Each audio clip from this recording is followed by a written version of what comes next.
Welcome to Sleepy Science Student, where we explore the cosmos, one gentle discovery at a time. Tonight, we're going on a slow, peaceful journey beyond our solar system into the vast darkness where thousands upon thousands of distant worlds orbit alien suns. We're going to talk about exoplanets, planets that circle stars other than our own sun, worlds so far away that their light takes years, decades, even centuries to reach us. I hope this video isn't too interesting, though if it does happen to keep you awake, at least you'll be learning something fascinating about the universe's vast collection of worlds in the process. Not the worst way to spend a sleepless night, wandering among the stars from the comfort of wherever you are right now.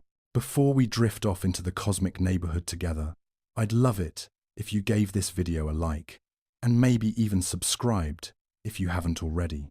It really helps this sleepy little channel grow and means more curious minds can find their way here to explore the gentle mysteries of science. I'd also love to know where you're watching from and what time it is for you right now. Are you tuning in from a cozy bed in Melbourne at midnight, or listening from a hammock in Portland at 3 in the afternoon, while the sun filters through the trees?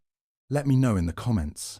It's always such a joy to see the sleepy science community scattered gently across the globe, all of us wondering about the same distant worlds. Now, settle in, get comfortable, let your shoulders drop, let your breathing slow. You don't need to remember any of this. You don't need to take notes, or stay alert, or memorize the names of distant star systems. Just let the words wash over you like starlight falling softly through space. And as we begin this gentle voyage beyond our solar system, remember that this video is for educational and relaxation purposes only. It's not intended as medical advice, professional astronomical guidance, or a substitute for actual space travel, though it might give you pleasantly cosmic dreams. Ready? Let's begin. Alone in the universe, the question that started it all. For thousands of years, humans have looked up at the night sky and wondered. We've wondered about the points of light scattered across the darkness like salt spilled on a black tablecloth. We've wondered if we're alone. We've wondered if, somewhere out there, among all those distant suns, other worlds orbit.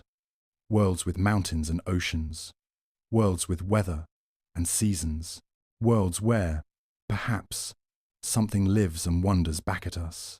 It's a question as old as consciousness itself, really. Ancient philosophers debated it. Medieval astronomers pondered it. Scientists have pursued it for generations. Are there other planets out there? And if so, what are they like? For most of human history, we could only speculate. We could imagine, we could write stories about alien worlds and create elaborate theories. But we had no way to know for certain. The stars were simply too far away, the planets too faint, the challenge too immense. It was like trying to spot a firefly next to a blazing bonfire from 1,000 miles away. Possible in theory, but practically speaking, impossible. But humans are curious creatures. We don't give up easily on our questions. We build better tools. We develop new techniques. We try and fail and try again. And slowly, gently, patiently, we learn to see what was once invisible.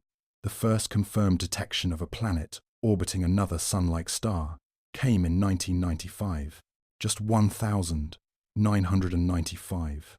Think about that for a moment.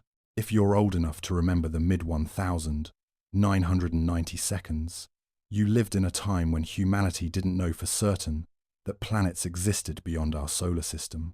The internet was just beginning to connect the world.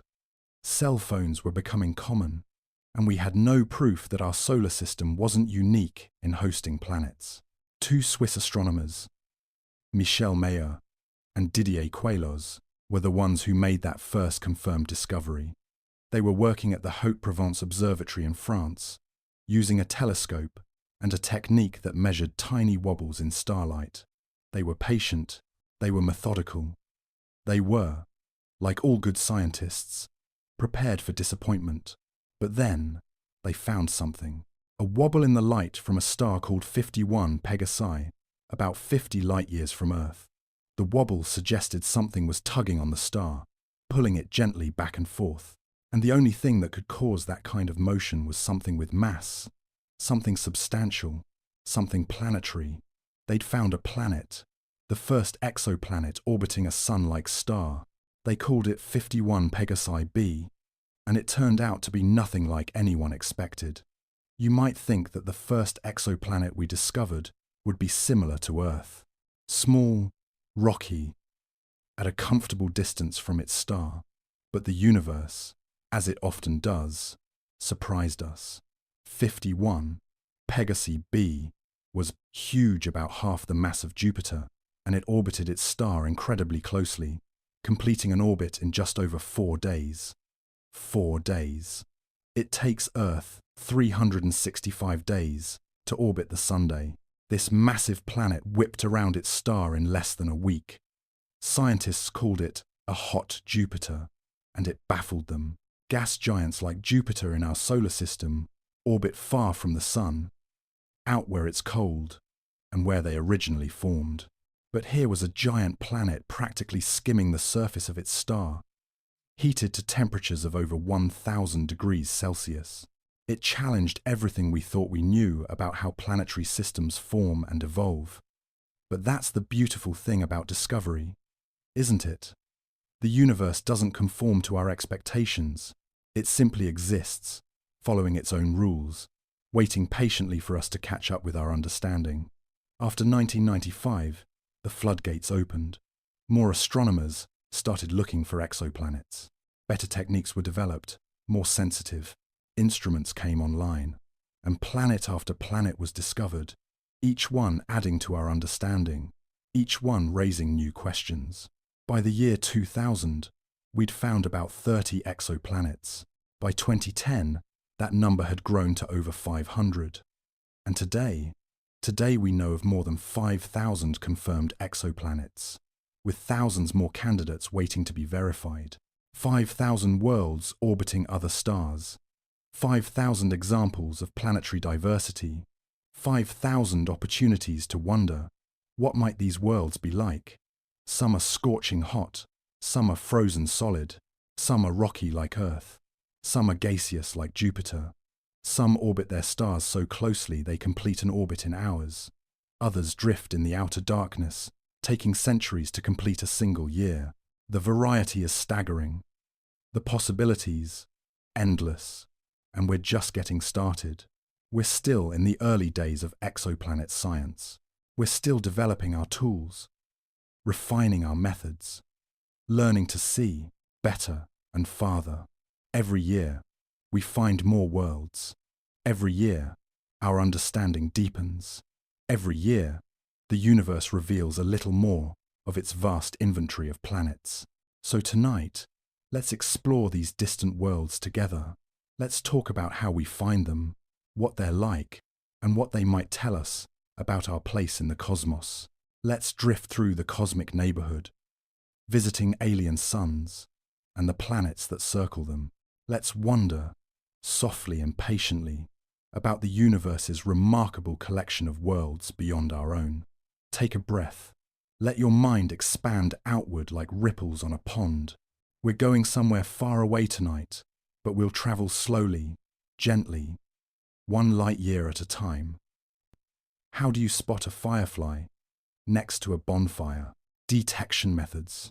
Finding exoplanets is hard, not just difficult, not just challenging, genuinely, monumentally, almost impossibly hard. And to understand why, let's think about the scale we're dealing with here. Imagine standing in New York and trying to spot a firefly hovering next to a brilliant searchlight in Los Angeles. That firefly is billions of times dimmer than the searchlight. It's tiny, it's faint, and it's lost in the searchlight's glare. That's roughly what astronomers face when trying to detect an exoplanet next to its host star. Planets don't produce their own light. They're not stars. They shine only by reflecting the light of the suns they orbit. and compared to those suns, they're incredibly dim. Jupiter, the largest planet in our solar system, is about 1 billion times fainter than the Sunday Earth, is even dimmer, 10 billion times fainter than the Sunday, and we're trying to detect these faint worlds from distances measured in light years, across the vast emptiness of interstellar space. So how do we do it? How do we find something so small and dim against something so bright? The answer is, we get clever. We use indirect methods. We look not for the planets themselves, but for the effects they have on their stars.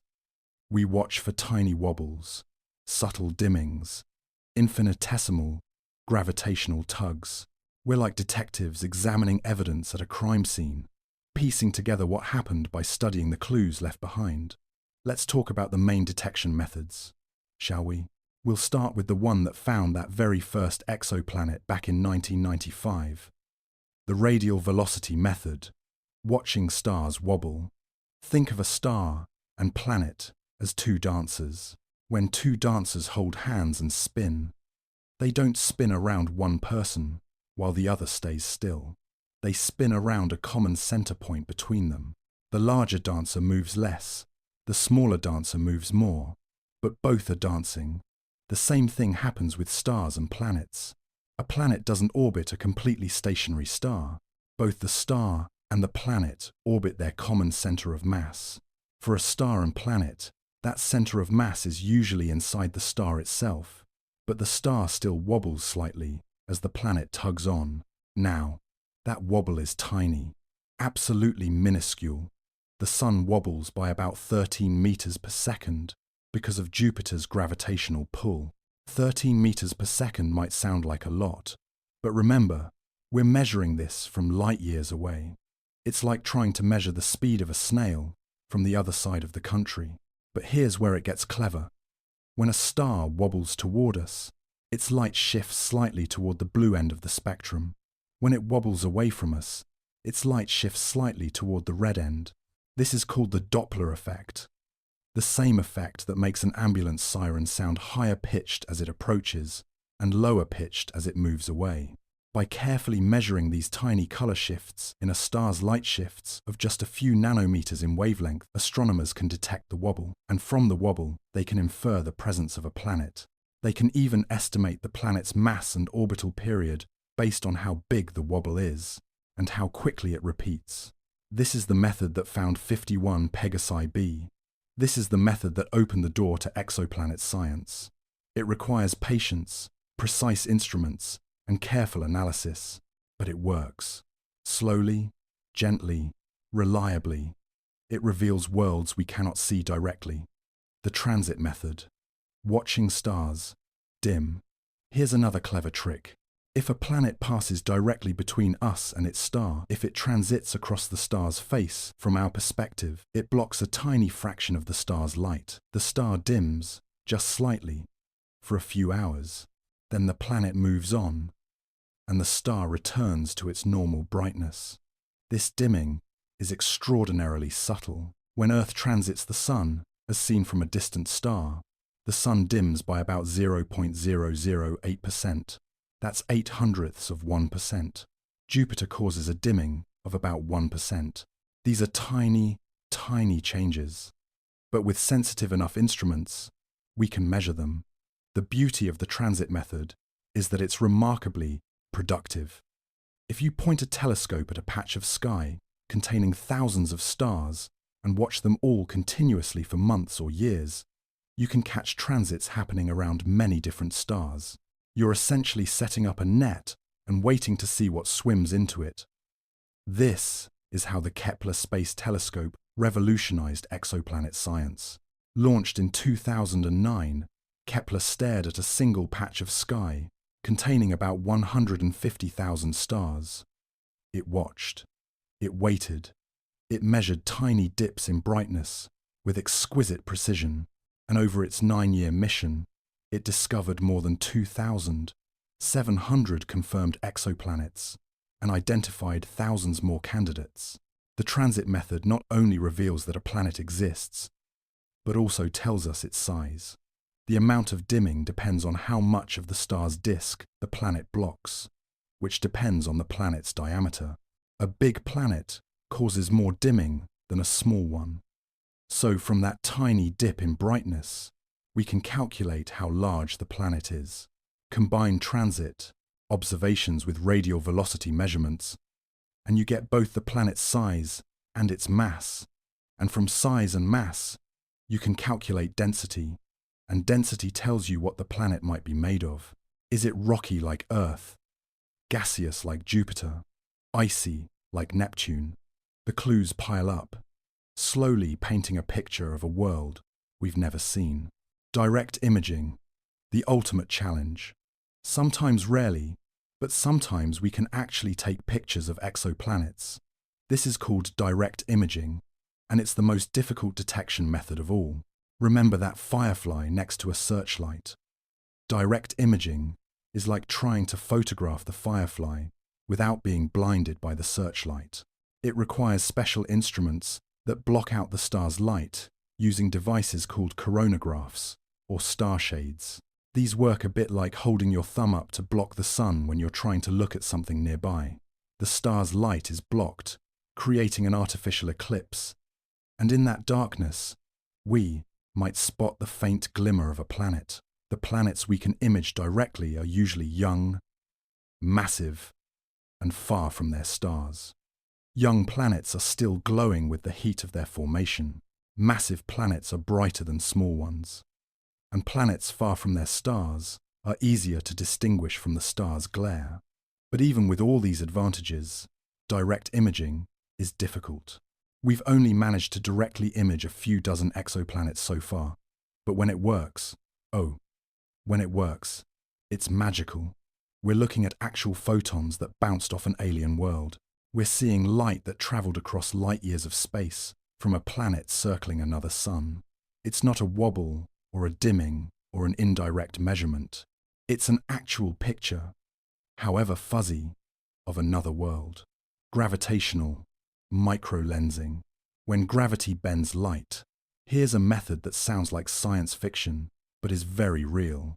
Einstein showed us that massive objects bend space itself, and light follows that bent space. So if a star with planets passes in front of a more distant star from our perspective, the closer star acts like a lens, bending and magnifying the light from the distant star. The distant star brightens temporarily as the nearer star passes by.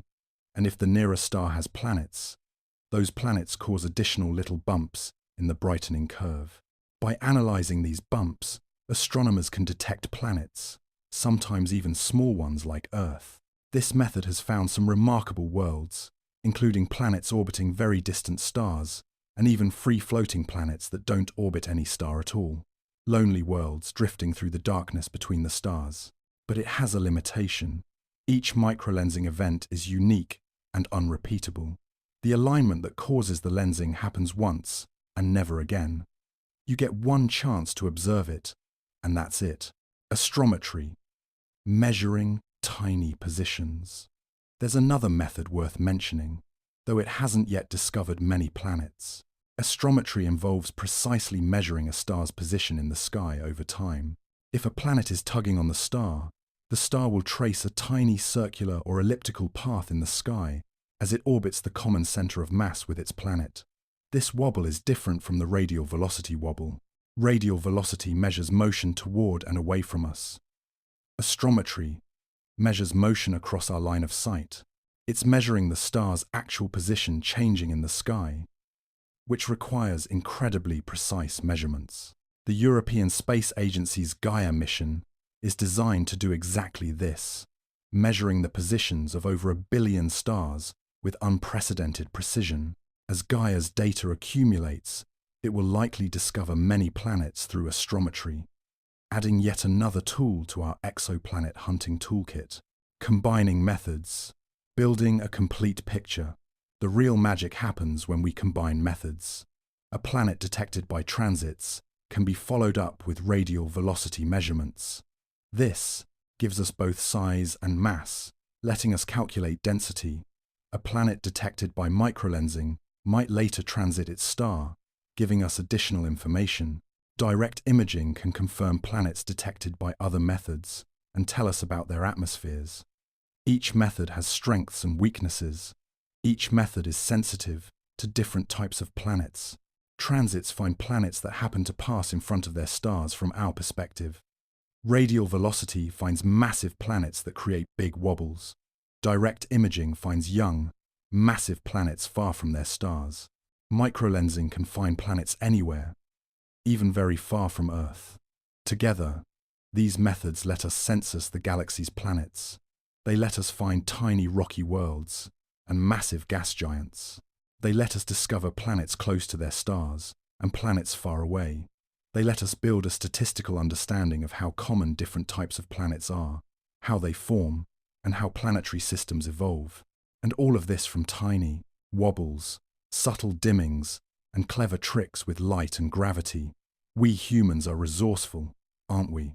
Faced with an impossible challenge, finding dark worlds next to brilliant stars across vast interstellar distances, we found not one solution, but many.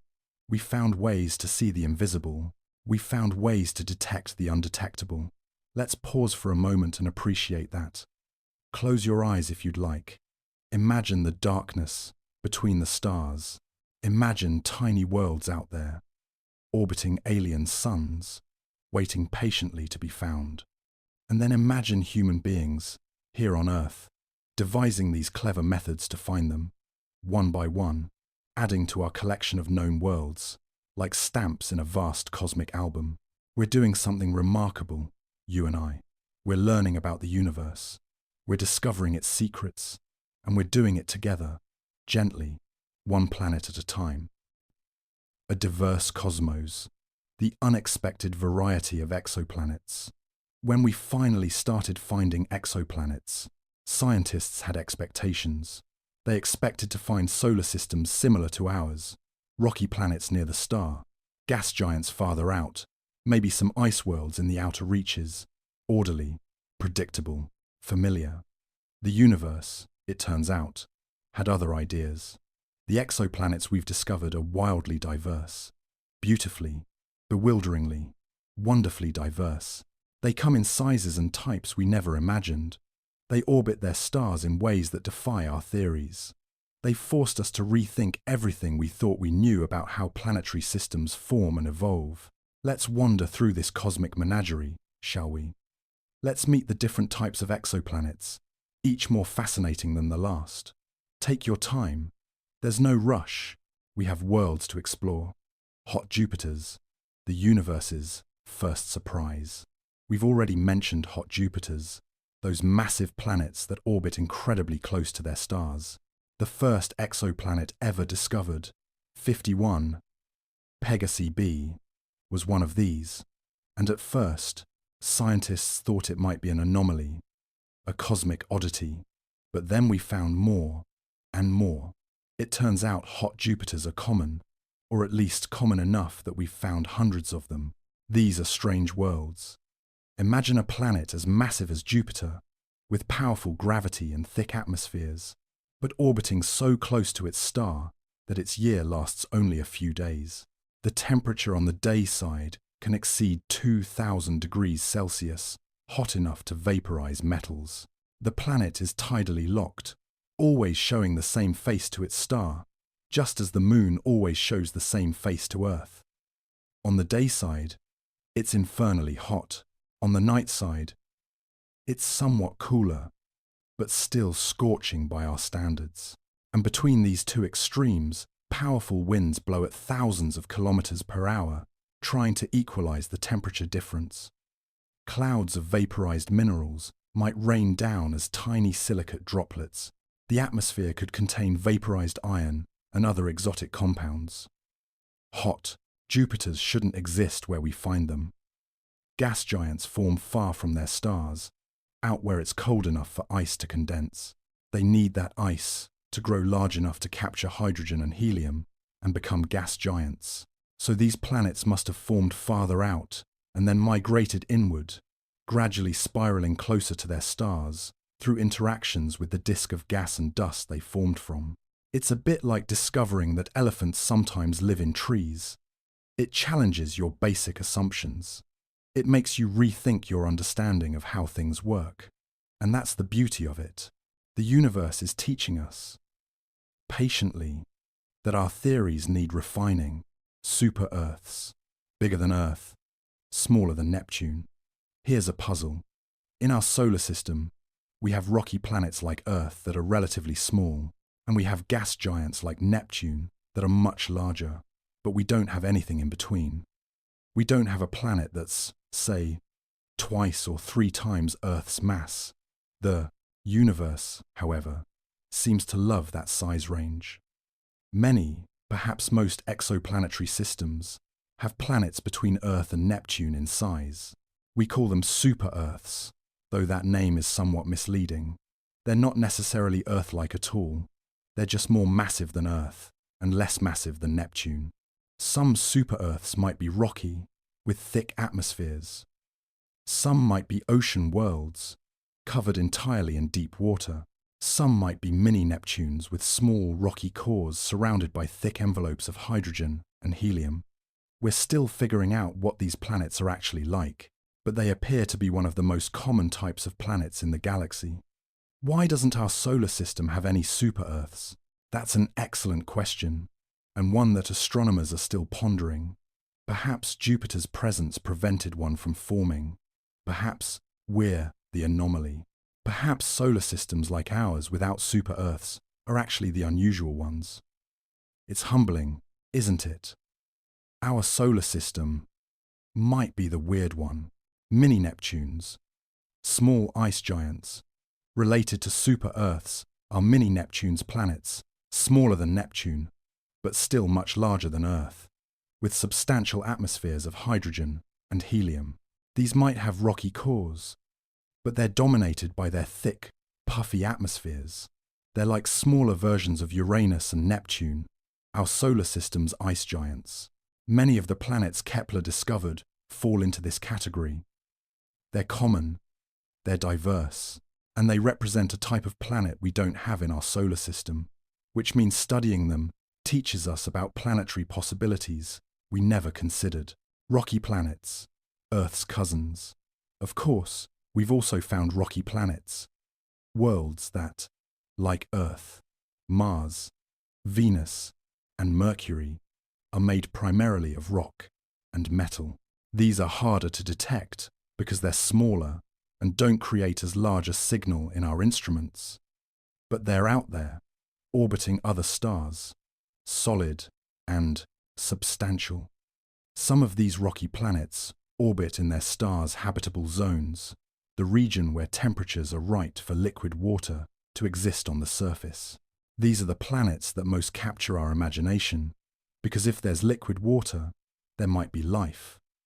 But we'll come back to that topic later. For now, just know that rocky, potentially habitable planets exist. We've found them, and we're learning more about them every year. Gas giants, Jupiter's extended family.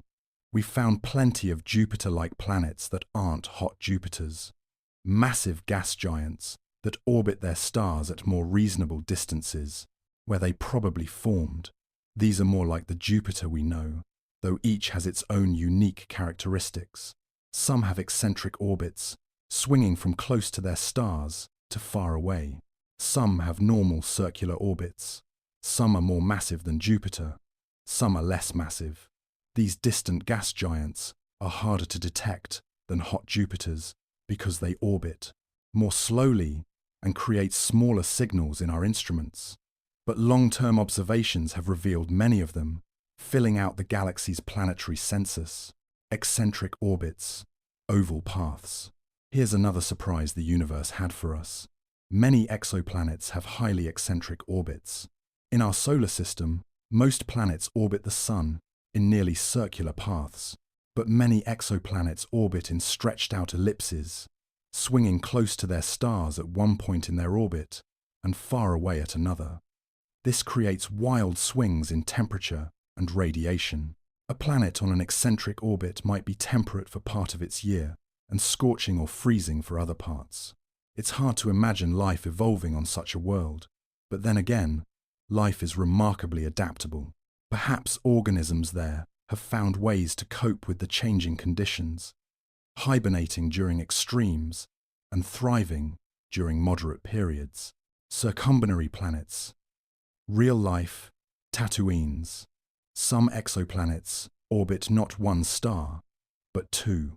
These circumbinary planets circle binary star systems, pairs of stars orbiting each other.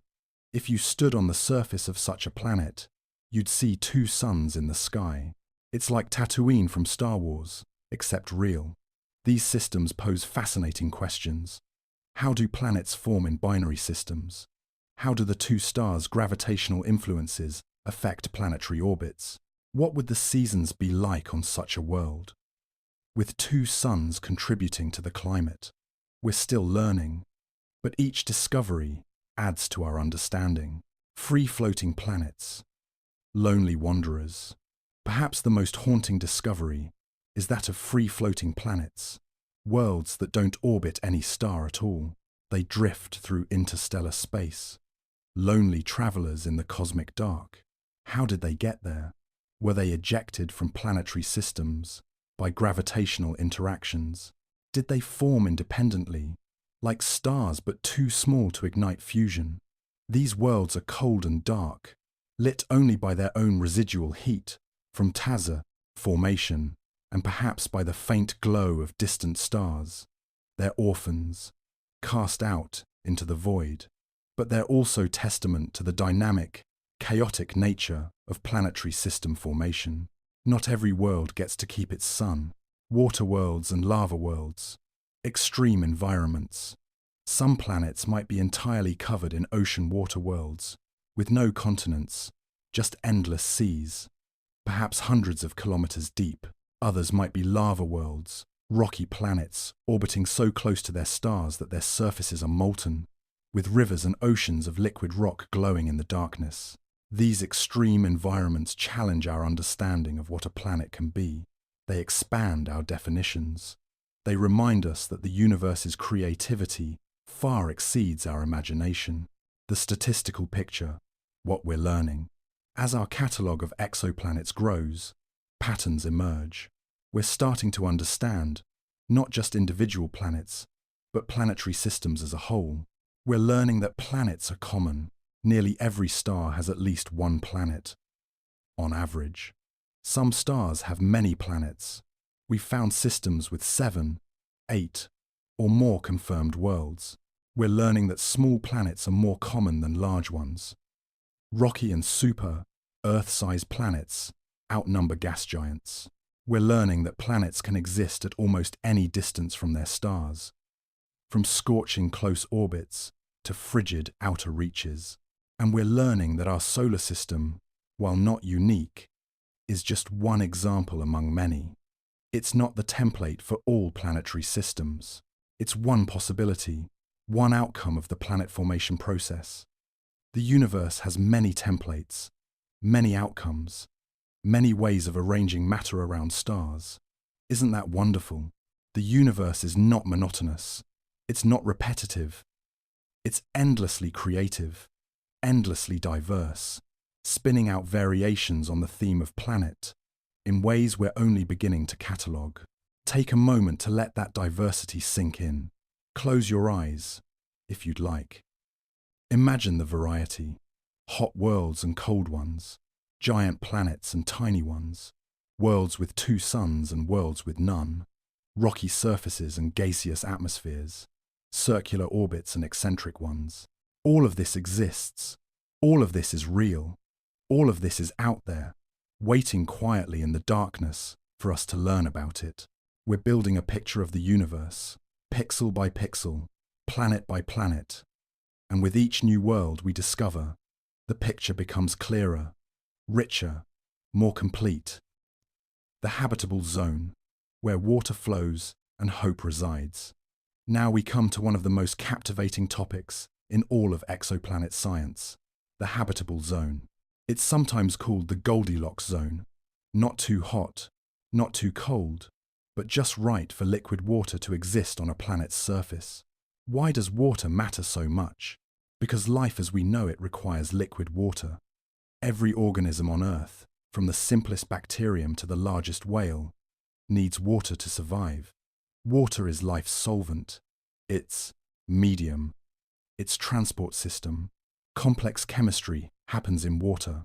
Molecules dissolve in it, move through it, react in it. Without liquid water, life as we understand it probably can't exist. Now, this doesn't mean life absolutely requires water. Perhaps somewhere in the universe, life has evolved using a different chemistry, perhaps based on liquid methane or ammonia or something we haven't even imagined. But we don't know of any such life. We only know of water-based life. So when we search for potentially habitable worlds, we search for places where liquid water might exist. And that brings us to the habitable zone. Let's explore it together, shall we? Slowly, gently, with wonder, defining the Goldilocks zone. The habitable zone is the range of distances from a star where a planet's surface temperature could, in theory, allow liquid water to exist. Too close to the star, and water boils away, leaving a dry, desiccated world. Too far from the star, and water freezes solid, locking the poor planet in ice. But that just right distance isn't fixed. It depends on the star's temperature and brightness. Hot, bright stars have habitable zones that are far away. Cool, dim stars have habitable zones that are close in. For our Sun, the habitable zone extends roughly from Venus's orbit to Mars's orbit, though the exact boundaries are debated.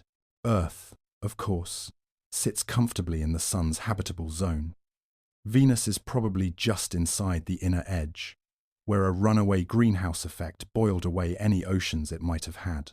Mars is near the outer edge, cold and dry now, though it might have been warmer and wetter in the distant past, when it had a thicker atmosphere. Think of the habitable zone as a thin shell around each star, a spherical region where conditions might be just right. It's not a guarantee of habitability. A planet in the habitable zone might have no water at all, or might have a toxic atmosphere, or might be geologically dead. But it's a starting point, a place to focus our search. Factors beyond distance. What makes a world habitable? Being in the habitable zone is necessary, but not sufficient for habitability. Many other factors matter. Let's consider them one by one, building up a picture of what truly makes a world potentially livable. First, there's the planet's atmosphere. A thick atmosphere can trap heat through the greenhouse effect, warming a planet that would otherwise be frozen. A thin atmosphere provides little insulation, allowing heat to escape. Earth's atmosphere warms our planet by about 33 degrees Celsius, compared to what it would be without an atmosphere. That's the difference between a living world and a frozen one. But too much greenhouse warming is bad. Venus has a runaway greenhouse effect. Its thick atmosphere of carbon dioxide traps so much heat that the surface temperature exceeds 450 degrees Celsius, hot enough to melt lead. So the atmosphere needs to be just right. Not too thick, not too thin. Goldilocks, again. Second, there's the planet's mass. A more massive planet can hold onto its atmosphere more easily through stronger gravity. A less massive planet might lose its atmosphere to space over time, especially if it's bombarded by radiation from its star. Mars, being smaller than Earth, couldn't hold onto its atmosphere. It gradually thinned over billions of years, allowing the planet to cool and dry out. Third, there's geological activity. A geologically active planet has volcanoes that release gases into the atmosphere, replenishing what's lost to space and chemical reactions. A geologically dead planet might gradually lose its atmosphere with nothing to replace it. Earth's plate tectonics and volcanism help maintain our atmosphere and regulate our climate over geological time. Fourth, there's the planet's magnetic field. Earth's magnetic field shields us from harmful solar wind and cosmic rays.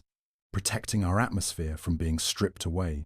Mars lost its magnetic field early in its history, which probably contributed to the loss of its atmosphere.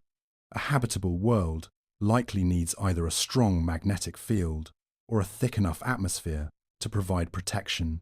Fifth, there's the star itself. Some types of stars are more conducive to habitability than others.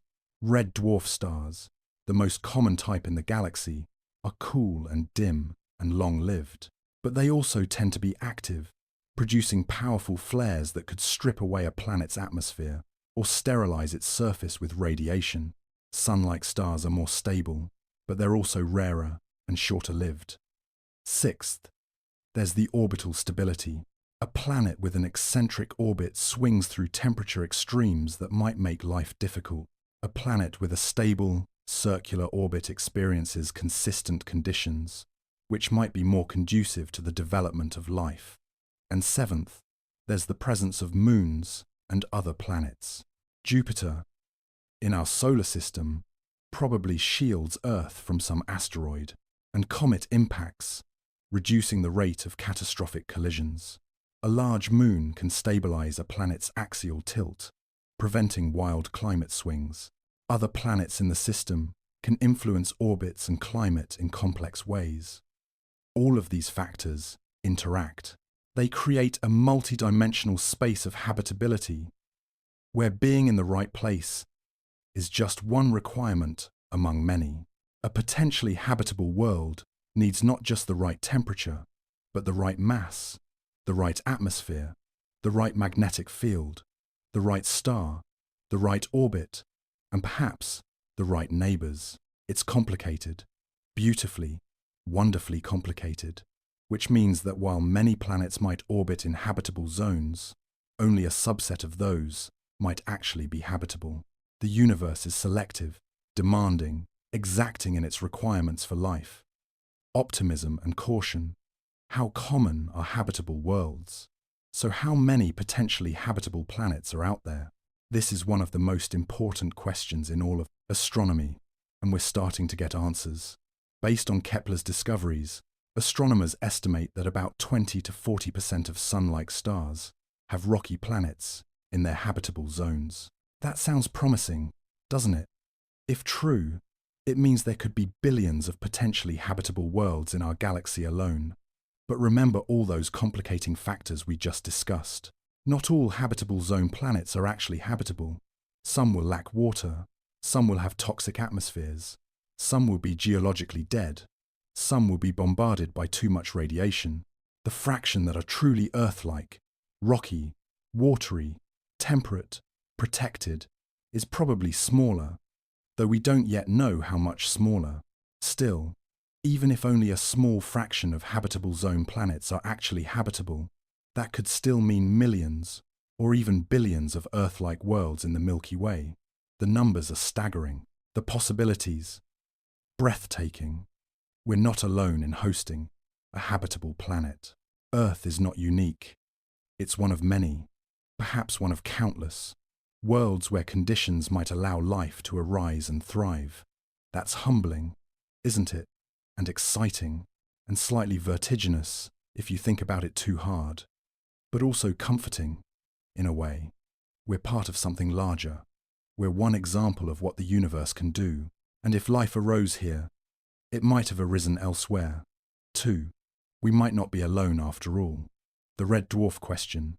Are cool stars habitable? Let's talk about red dwarfs for a moment, because they're important. Red dwarfs are small, cool stars, much smaller and cooler than the Sun. They're also incredibly common. About 75% of stars in the galaxy are red dwarfs. If planets around red dwarfs can be habitable, that dramatically increases the number of potentially life-bearing worlds. But there's a problem. Red dwarfs are active. They produce powerful flares, sudden bursts of radiation that can be much more intense than solar flares from the Sun. These flares could strip away a planet's atmosphere or sterilize its surface. Any life there would need to be resilient, perhaps living underground or underwater, to shield itself from the radiation. Also, A planet in a red dwarf's habitable zone must orbit very close to its star, because red dwarfs are so dim. This close orbit means the planet is probably tidally locked, always showing the same face to its star, just like the moon always shows the same face to Earth. One side of the planet is in permanent daylight, baking under the star's light. The other side is in permanent darkness, freezing in the cold. Could life exist under such conditions? Maybe. Perhaps on the boundary between day and night, in the perpetual twilight zone, where temperatures are moderate and conditions stable. Or perhaps the planet has a thick enough atmosphere that winds distribute heat from the day side to the night side, evening out the temperature. Or perhaps life adapts, evolving to survive in extreme heat or extreme cold. We don't know yet. But the TRAPPIST-1 system, which we'll discuss in a later section, orbits a red dwarf, and it has 7 rocky planets, 3 of which are in the habitable zone. So the question of whether red dwarf planets can be habitable is not just academic, it's practical, it's immediate, it's something we can actually study with current and near-future telescopes. Beyond the habitable zone, exotic possibilities. Here's a fascinating thought. The habitable zone, as we define it, assumes a planet's heat comes from its star. But what if a planet has other heat sources? Consider Europa, one of Jupiter's moons.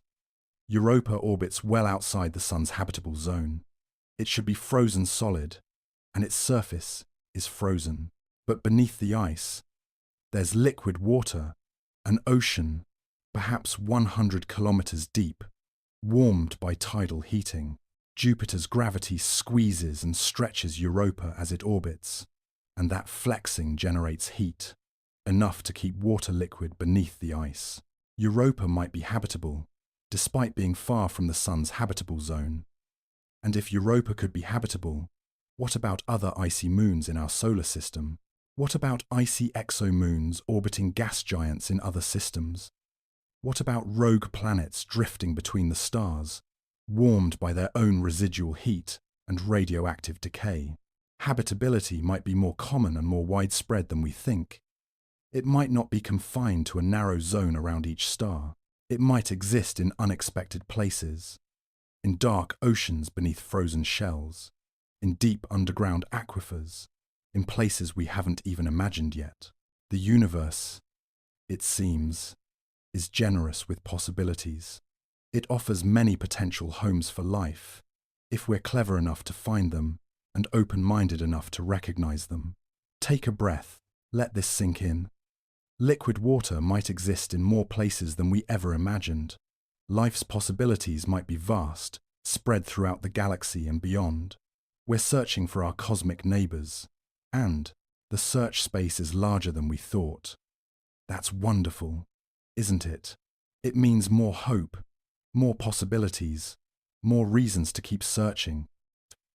Super-Earths and mini-Neptunes, the galaxy's favorite planets. Earlier, I mentioned super-Earths and mini-Neptunes, briefly, but these planets deserve more attention, because they appear to be the most common type of planet in the galaxy. Let's spend some time with them, shall we? Let's get to know these mysterious worlds that are neither quite like Earth, nor quite like Neptune, but something in between. The size gap in our solar system. Our solar system has a curious gap.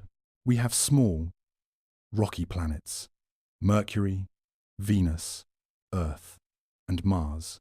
The largest of these, Earth, has a diameter of about 12,700 kilometers.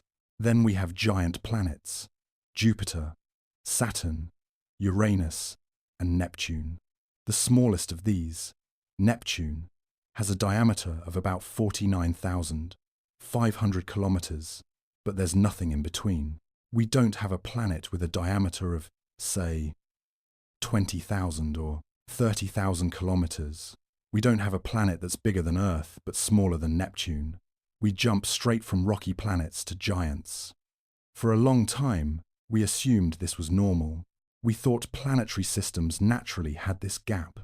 But then, we started finding exoplanets, and we discovered that the galaxy loves filling that gap.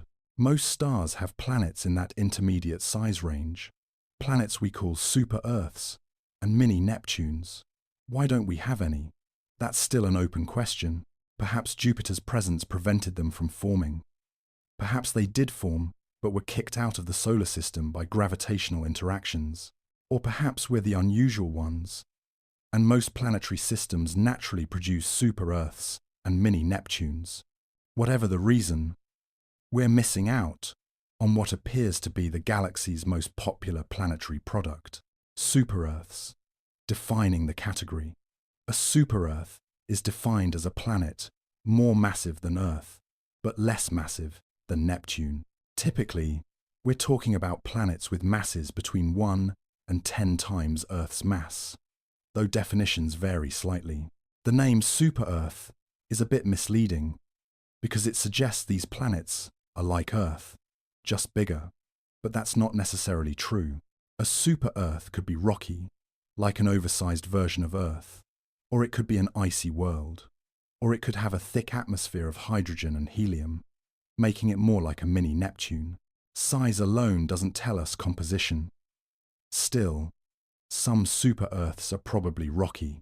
They're massive enough to hold onto substantial atmospheres through gravity, but not so massive that they necessarily accumulated thick envelopes of hydrogen and helium. They might have mountains and valleys, and perhaps oceans. They might be geologically active, with volcanoes and earthquakes. They might, in other words, be habitable. The density question: what are they made of? To figure out what a planet is made of, we need to know both its mass and its size. Mass tells us how much stuff the planet contains. Size tells us how tightly that stuff is packed. Divide mass by volume, and you get density. And density reveals composition. Earth has a density of about 5.5 grams per cubic centimetre.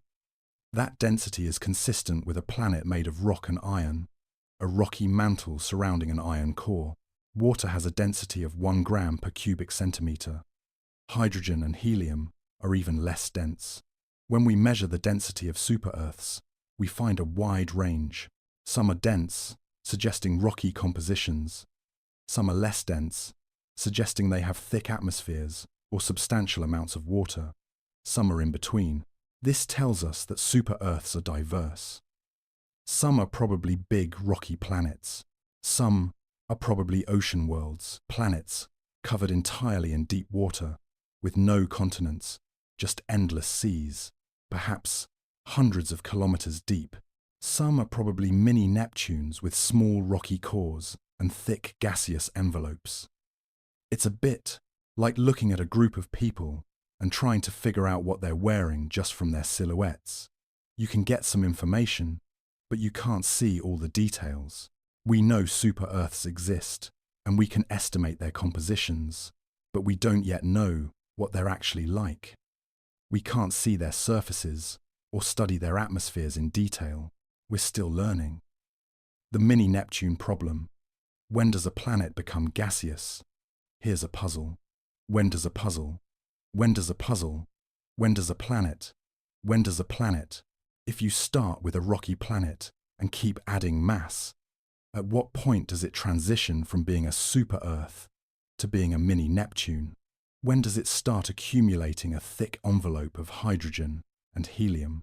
The answer seems to be somewhere around 1.5 to 2 times Earth's radius. Planets smaller than this can be rocky. Planets larger than this tend to have thick atmospheres. There's a gap in the size distribution of planets, a sort of no man's land where few planets exist. Planets either stay small and rocky, or they grow large enough to capture gas and become puffy mini-Neptunes. Probably because once a growing planet reaches a certain mass, its gravity becomes strong enough to start pulling in hydrogen and helium from the surrounding protoplanetary disk. The planet's growth accelerates. It balloons outward, accumulating gas faster and faster, until it either runs out of nearby gas or becomes so massive it migrates into the star or is ejected from the system. This transition point is fascinating because it divides two very different types of worlds. On one side are potentially habitable rocky planets with thin atmospheres. On the other side are gaseous mini-Neptunes with no solid surface to stand on, probably inhospitable to life as we know it. If you're looking for habitable worlds, you want super-Earths on the rocky side of this divide. You want planets that are big enough to hold onto their atmospheres, but not so big they're dominated by hydrogen and helium. You want planets in that Goldilocks range of size, composition, and location. Atmospheric escape, losing an atmosphere. Here's another complication. Over time, planets can lose their atmospheres. Ultraviolet radiation from their star heats the upper atmosphere, giving molecules enough energy to escape the planet's gravity. Stellar winds can blow away atmospheric particles. Impacts by asteroids can blast chunks of atmosphere into space. This is called atmospheric escape, and it's particularly important for planets close to their stars, where radiation is intense. A planet might start its life as a puffy mini-Neptune, but over millions or billions of years, it could lose its thick atmosphere, leaving behind a rocky core. It transitions from mini-Neptune to super-Earth through atmospheric erosion. This process might explain the gap in the size distribution. Planets either stay small and rocky, or they grow large and gaseous. Those in the middle either grow into mini-Neptunes or lose their atmospheres and become rocky super-Earths. The intermediate state is unstable. It's a bit like a mountain of snow in spring. It's either frozen solid or melting away. It doesn't stay in some intermediate slushy state for long. Planets, too, don't linger in the transitional zone between rocky and gaseous. Case study: Kepler 10c, the mega-Earth. Let's talk about a specific planet to make this more concrete. Kepler 10c is a super-Earth about 2.3 times Earth's radius and 17 times Earth's mass. That's massive, more massive than many mini-Neptunes, yet it appears to be rocky, not gaseous. When it was discovered, scientists called it a mega-Earth, and it was puzzling. How could a planet be so massive yet still rocky? Shouldn't it have accumulated a thick atmosphere of hydrogen and helium? Perhaps it formed in an environment poor in hydrogen and helium, so there was no gas to capture, or perhaps it formed later, after the protoplanetary disk had dissipated, or perhaps it lost its atmosphere through atmospheric escape, though that seems unlikely for such a massive planet with strong gravity. Kepler 10c reminds us that planets can surprise us. They don't always fit neatly into our categories. They challenge our theories. They force us to expand our understanding. The search for life on super-Earths. If rocky super-Earths exist in habitable zones, they're excellent candidates for life. They might have more surface area than Earth, providing more room for oceans and continents. They might have stronger gravity, which helps retain atmospheres. They might be geologically active, with plate tectonics that regulate climate and recycle nutrients. But stronger gravity has downsides too. It might make it harder for life to colonize land from the oceans, because lifting weight against higher gravity requires more energy. It might make it harder for large organisms to evolve, because supporting a big body in high gravity is challenging. Life on a super-Earth might tend towards smaller, more compact forms. Still, these are just speculations. We don't know what life on a super-Earth would be like, or if it exists at all. But the possibility is tantalizing, and with next-generation telescopes, we might be able to study super-Earth atmospheres, looking for biosignatures, chemical signs of life. We might find oxygen and methane in disequilibrium, suggesting biological activity. We might find other gases produced by life. The search for life is expanding beyond Earth-sized planets to include super-Earths. We're casting a wider net, looking for life wherever it might arise. And given that super-Earths are so common, they represent a significant fraction of the galaxy's potentially habitable real estate. The mini-Neptune mystery. What lies beneath? What about mini-Neptunes?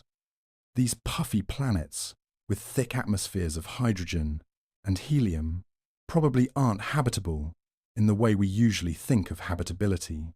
You can't stand on their surfaces because they don't have solid surfaces accessible from above. Atmosphere just gets denser and denser as you descend until it transitions into a liquid or possibly a solid core. But here's an interesting thought. What if a mini Neptune has a large rocky core with water on its surface, and the hydrogen-helium atmosphere is just an outer envelope? Could there be a water world beneath the gas, a hidden ocean protected by the thick atmosphere? Could life exist there, in the dark depths, warmed by the planet's internal heat? We don't know. We can't see through those thick atmospheres, but it's possible. And possibility is what drives science. We investigate possibilities. We test hypotheses. We gradually narrow the range of uncertainty. Maybe some mini Neptunes harbour life in unexpected places. Maybe the galaxy's most common planets are also home to the galaxy's most common life. Or maybe mini Neptunes are inhospitable, their thick atmospheres crushing, and their interiors too hot. We'll find out, slowly and patiently, as we develop better tools to study these worlds. Looking ahead, characterizing super-Earths and mini-Neptunes, the James Webb Space Telescope and other next-generation instruments are beginning to study exoplanet atmospheres in detail. They can analyze the starlight that passes through a planet's atmosphere during a transit, looking for absorption lines that reveal the atmosphere's composition. For super-Earths and mini-Neptunes, this could tell us which are rocky, which are gaseous, which have water vapor, which have clouds, which have hazes. It could reveal temperatures, pressures, compositions. It could help us understand these mysterious worlds that dominate the galaxy's planetary population. We're moving from discovery to characterization. We're not just finding planets anymore. We're studying them. We're learning what they're like, what they're made of, how they behave. And each new piece of information brings us closer to understanding our place in the cosmic neighborhood. Let's pause here for a moment. Close your eyes if you'd like. Imagine a super-Earth, twice the size of our world, orbiting a distant star. Imagine mountains rising higher than Everest, pulled down by stronger gravity. Imagine oceans deeper than Earth's, with alien currents circulating in the depths. Imagine clouds drifting through a sky lit by an unfamiliar sun. These worlds exist. They're real, and we're learning about them one observation at a time. Hot Jupiters and extreme worlds, where planets defy expectations. Let's return to hot Jupiters for a bit, shall we? These strange worlds deserve more attention. They're the planets that shocked astronomers when they were first discovered. The planets that forced us to rethink our theories of planetary formation. They're worlds of extremes, of peculiar physics, of conditions unlike anything in our solar system. Settle in, get comfortable. We're about to explore some of the most extreme environments in the known universe. Don't worry, we're doing it from the safety of your bed or couch, or wherever you happen to be right now. These worlds can't hurt you. They're light years away, impossibly distant, but they can fill you with wonder, and sometimes a pleasant sense of vertigo. What makes a hot Jupiter?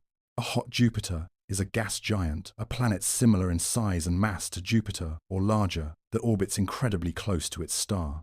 We're talking about orbital distances of just a few million kilometers compared to Jupiter's distance from the Sun of about 780 million kilometers. These planets complete their orbits in days rather than years. Some hot Jupiters orbit their stars in less than 24 hours. 24 hours. That's less time than it takes Earth to rotate once. The closeness to their stars means hot Jupiters are scorched. Surface temperatures, or rather, temperatures at the top of their atmospheres, can exceed 2,000 degrees Celsius. That's hotter than molten lava. Hot enough to vaporize metals like iron. Hot enough that the planet's atmosphere probably contains vaporized minerals, perhaps condensing into clouds of silicates and metallic compounds. These planets are tidally locked, meaning they always show the same face to their stars. just as the moon always shows the same face to Earth. One hemisphere is in permanent daylight, baked by the star's light. The other is in permanent darkness, though still scorching by our standards, because heat is redistributed by powerful winds. And the winds, oh, the winds. Temperature differences between the day side and night side drive winds that can reach thousands of kilometers per hour. These are not gentle breezes. These are supersonic hurricanes, eternally blowing from the hot side to the cooler side and back again in a never-ending circulation pattern. The migration mystery. How did they get there? Here's the puzzle that hot Jupiters present. They shouldn't exist where we find them. Gas giants form far from their stars, out where it's cold enough for water and other volatile compounds to freeze into ice. That ice is essential for planet formation because it provides the solid material needed for a growing planet to accumulate mass quickly enough to capture hydrogen and helium before the protoplanetary disk dissipates. Close to a star, where hot Jupiters are found, it's too hot for ice to exist, so these planets couldn't have formed where they are. They must have formed farther out and then migrated inward. How do planets migrate? There are a few mechanisms. One is interaction with the protoplanetary disk of gas and dust, from which planets form. As a planet orbits through this disk, it creates waves and disturbances in the gas. These interactions can transfer angular momentum between the planet and the disk, causing the planet to spiral inward or outward. Another mechanism is gravitational interaction with other planets. If multiple planets form in a system, they can gravitationally jostle each other, changing each other's orbits. Sometimes this leads to resonances, where planets settle into stable orbits, with simple ratios between their orbital periods. Sometimes it leads to ejections, where one planet is flung out of the system entirely, and sometimes it leads to migration, where planets swap positions or spiral toward or away from the star. A hot Jupiter might have formed as a normal gas giant, far from its star, then migrated inward over millions of years, ending up in a close orbit. Along the way, it might have disrupted any small rocky planets that were forming near the star, scattering them or swallowing them. This might explain why systems with hot Jupiters often don't have many other planets, especially close to the star. The hot Jupiter cleared them out during its migration. Studying hot Jupiter atmospheres. Windows into alien worlds. Hot Jupiters are some of the best studied exoplanets because they're relatively easy to observe. Their large size makes them produce strong transit signals. They're close. Orbits mean they transit frequently, giving us many opportunities to observe them. And their high temperatures make them bright in infrared light, making them good targets for atmospheric studies. When a hot Jupiter transits its star, some of the star's light passes through the planet's atmosphere. Different molecules in the atmosphere absorb different wavelengths of light, leaving characteristic signatures. By analyzing the starlight that passes through the atmosphere, astronomers can identify which molecules are present. We've detected water vapor, sodium, carbon monoxide, and even titanium oxide in hot Jupiter atmospheres. We've measured temperature profiles, showing how temperature changes with altitude. We've detected clouds and hazes that obscure deeper atmospheric layers. We've even, in a few cases, detected temperature differences between the day side and night side by observing the planet as it orbits, watching its brightness change as different hemispheres come into view. These observations are teaching us about atmospheric physics under extreme conditions. How do clouds form at 1,500 degrees Celsius? How does chemistry work when atoms are partially ionized by intense radiation? How do winds redistribute heat in a tidally locked atmosphere? The answers to these questions expand our understanding of planetary science. HD 189733. A. Cobalt blue world. Let me tell you about a specific hot Jupiter that's particularly fascinating. HD 189733b orbits a star about 64 light-years from Earth.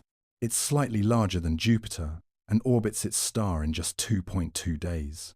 Surface temperature about 1000 degrees Celsius on the night side, rising to over 1200 degrees on the day side. What makes HD 18973-3b remarkable is its color. Observations suggest it's cobalt blue, a deep, rich blue similar to Earth's color as seen from space. But the similarity ends there. Earth is blue because of its oceans. HD 18973-3b is blue because its atmosphere contains silicate particles that scatter blue light. Those silicate particles, essentially tiny grains of sand, are blown around by winds, reaching 7,000 kilometers per hour. If you could somehow stand on HD 189733b, you can't, because it's a gas giant with no solid surface. You'd be sandblasted by supersonic winds, carrying glowing hot grains of silicate. It would be unimaginably hostile. But from a distance, from the cold darkness of space, it's beautiful, a jewel of a planet, glowing blue against the black. WASP-12b, the doomed planet. Here's another extreme world. WASP-12b is a hot Jupiter, about 1.4 times Jupiter's mass, orbiting a sun-like star about 1,400 light-years away. It orbits in just 26 hours, so close to its star that it's being torn apart. The star's gravity is pulling WASP-12b into an egg shape, stretching it. The planet is overflowing, its Roche-lobe, the region within which it can hold itself together gravitationally. Material is streaming off the planet and onto the star. WASP-12b is being devoured, slowly consumed by its own sun. Astronomers estimate that WASP-12b will be completely destroyed within about 10 million years. That sounds like a long time, but in astronomical terms, it's the blink of an eye. This planet is doomed. It won't be here forever. It's a reminder that planetary systems are dynamic, evolving, sometimes violent places. Not every world lasts for billions of years. Some are transient, ephemeral, like mayflies in the cosmic timescale. Kelt 9b, the hottest known planet. And then there's Kelt 9b, the current record holder for hottest known exoplanet. It orbits a massive, hot star about 670 light-years away. The planet's dayside temperature exceeds 4,300 degrees Celsius. That's hotter than some small stars. That's hot enough that molecules break apart into individual atoms. Kelt 9b's atmosphere probably doesn't contain water vapor or carbon dioxide, or any of the complex molecules we're familiar with. It's so hot that most molecules dissociate. Iron and titanium vaporize and exist as individual atoms. The planet's atmosphere is more like a star's photosphere than a planet's atmosphere. It's hard to even call Kelt 9b a gas giant in the traditional sense. It's more like a ball of plasma, glowing with its own heat, blurring the line between planet and star. It challenges our definitions. It pushes the boundaries of what we consider a planet. Ultra-short period planets. Even closer. If hot Jupiters orbit their stars in days, ultra-short period planets orbit in hours. These are small, rocky planets that orbit so close to their stars that their years last less than a day. Some orbit in just a few hours. At such close distances, these planets are tidally locked and intensely heated. The day side might be molten rock, glowing like embers. The night side is cooler, but still far too hot for any familiar form of life. These worlds probably don't have atmospheres. Any atmosphere would be stripped away by the intense radiation and would evaporate off the hot surface. Why do these planets exist so close to their stars? How did they get there without being destroyed? They might be the remnants of larger planets that migrated inward and then evaporated, leaving only their rocky cores. Or they might have formed through unusual processes we don't yet understand. They're curiosities, extreme examples of planetary possibilities. They remind us that planets can exist in conditions that seem impossible, that the universe's creativity extends even to the most hostile environments. What hot Jupiters teach us? Hot Jupiters teach us about planetary migration. They teach us that planetary systems are dynamic, that planets don't necessarily stay where they form. They teach us about atmospheric physics under extreme conditions. They teach us about the diversity of exoplanets and the importance of not assuming that other planetary systems will resemble our own. They also teach us humility. We thought we understood how planetary systems work based on our solar system. Then we found hot Jupiters, and we had to revise our theories. We're still revising. We're still learning. The universe is a patient teacher, and we're diligent students, gradually improving our understanding, one discovery at a time. Close your eyes for a moment. Imagine a gas giant, massive and blue, whipping around its star in just a few days. Imagine supersonic winds and vaporized metals, and temperatures that would melt rock. Imagine the sheer extremity of such a place, and then feel grateful that you're here, on Earth, in a temperate environment where water flows and life thrives. We're lucky, in a way. We inhabit a gentle world, but it's fascinating to know that harsh worlds exist too, that the universe contains multitudes. The Trappist, one system, 7 worlds, one small star. Now we come to one of the most exciting exoplanet discoveries of recent years, the TRAPPIST-1 system. This is a system that captured imaginations around the world, that made headlines, that gave us hope of finding life beyond Earth. Let's explore it together, gently and thoroughly. Get comfortable. Maybe pull your blanket a little closer. We're going to visit 7 worlds orbiting a tiny star. Worlds that might harbor life. Discovering TRAPPIST-1, a Belgian telescope, and a Belgian beer. The story begins with a small robotic telescope in Chile, called TRAPPIST, which stands for Terran-Sighting Planets, and Planets Eimals. Small telescope. It's named after Trappist beer, because the telescope is Belgian, and Belgians take their beer seriously. Sometimes, scientists have a sense of humor. In 2016, astronomers using TRAPPIST announced the discovery of 3 planets orbiting a small, cool star, about 40 light-years from Earth. The star itself, now called TRAPPIST-1, is an ultra-cool dwarf star, much smaller and cooler than the Sun. It's only slightly larger than Jupiter, though much more massive. It's one of the smallest stars capable of sustaining nuclear fusion in its core. 3 planets were exciting enough. But then, with additional observations using other telescopes including the Spitzer Space Telescope, astronomers found more planets, and more. By early 2017, the count was up to 7 Earth-sized rocky planets orbiting a single star. 7 worlds packed into orbits closer than Mercury is to the Sun. 7 opportunities to study potentially habitable worlds. The scientific community was thrilled. The public was captivated. Here was a system we could actually study, a system with multiple planets that transit their star, a system where we might be able to detect signs of life with upcoming telescopes. The system's architecture, compact and resonant. The TRAPPIST-1 system is remarkably compact. All 7 planets orbit closer to their star than Mercury orbits the Sun. The innermost planet, TRAPPIST-1b, orbits in just 1.5 days.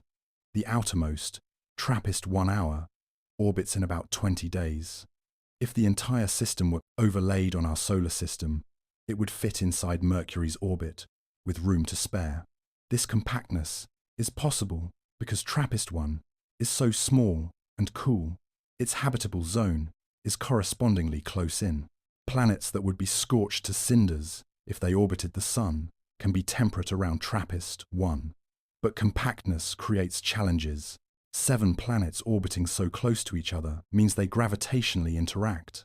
They pull on each other. They perturb each other's orbits. In most systems, such close packing would be unstable. The planets would crash into each other, or be ejected from the system. So how does TRAPPIST-1 remain stable? The answer is resonance. The planet's orbital periods are related by simple ratios.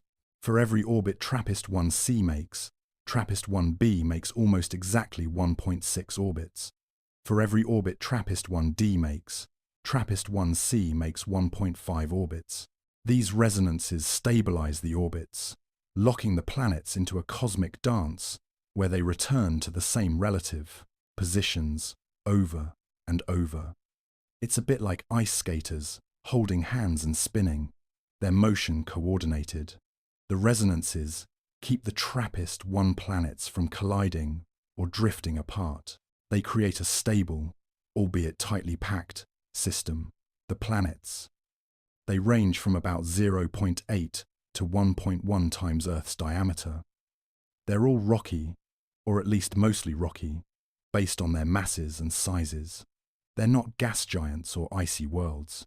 They're terrestrial planets like Earth, Venus, and Mars. This is exciting because rocky planets are where we expect to find life. Gas giants don't have solid surfaces to stand on. Icy worlds, unless they have subsurface oceans, are frozen and inhospitable. But rocky planets in habitable zones, they're prime real estate for life.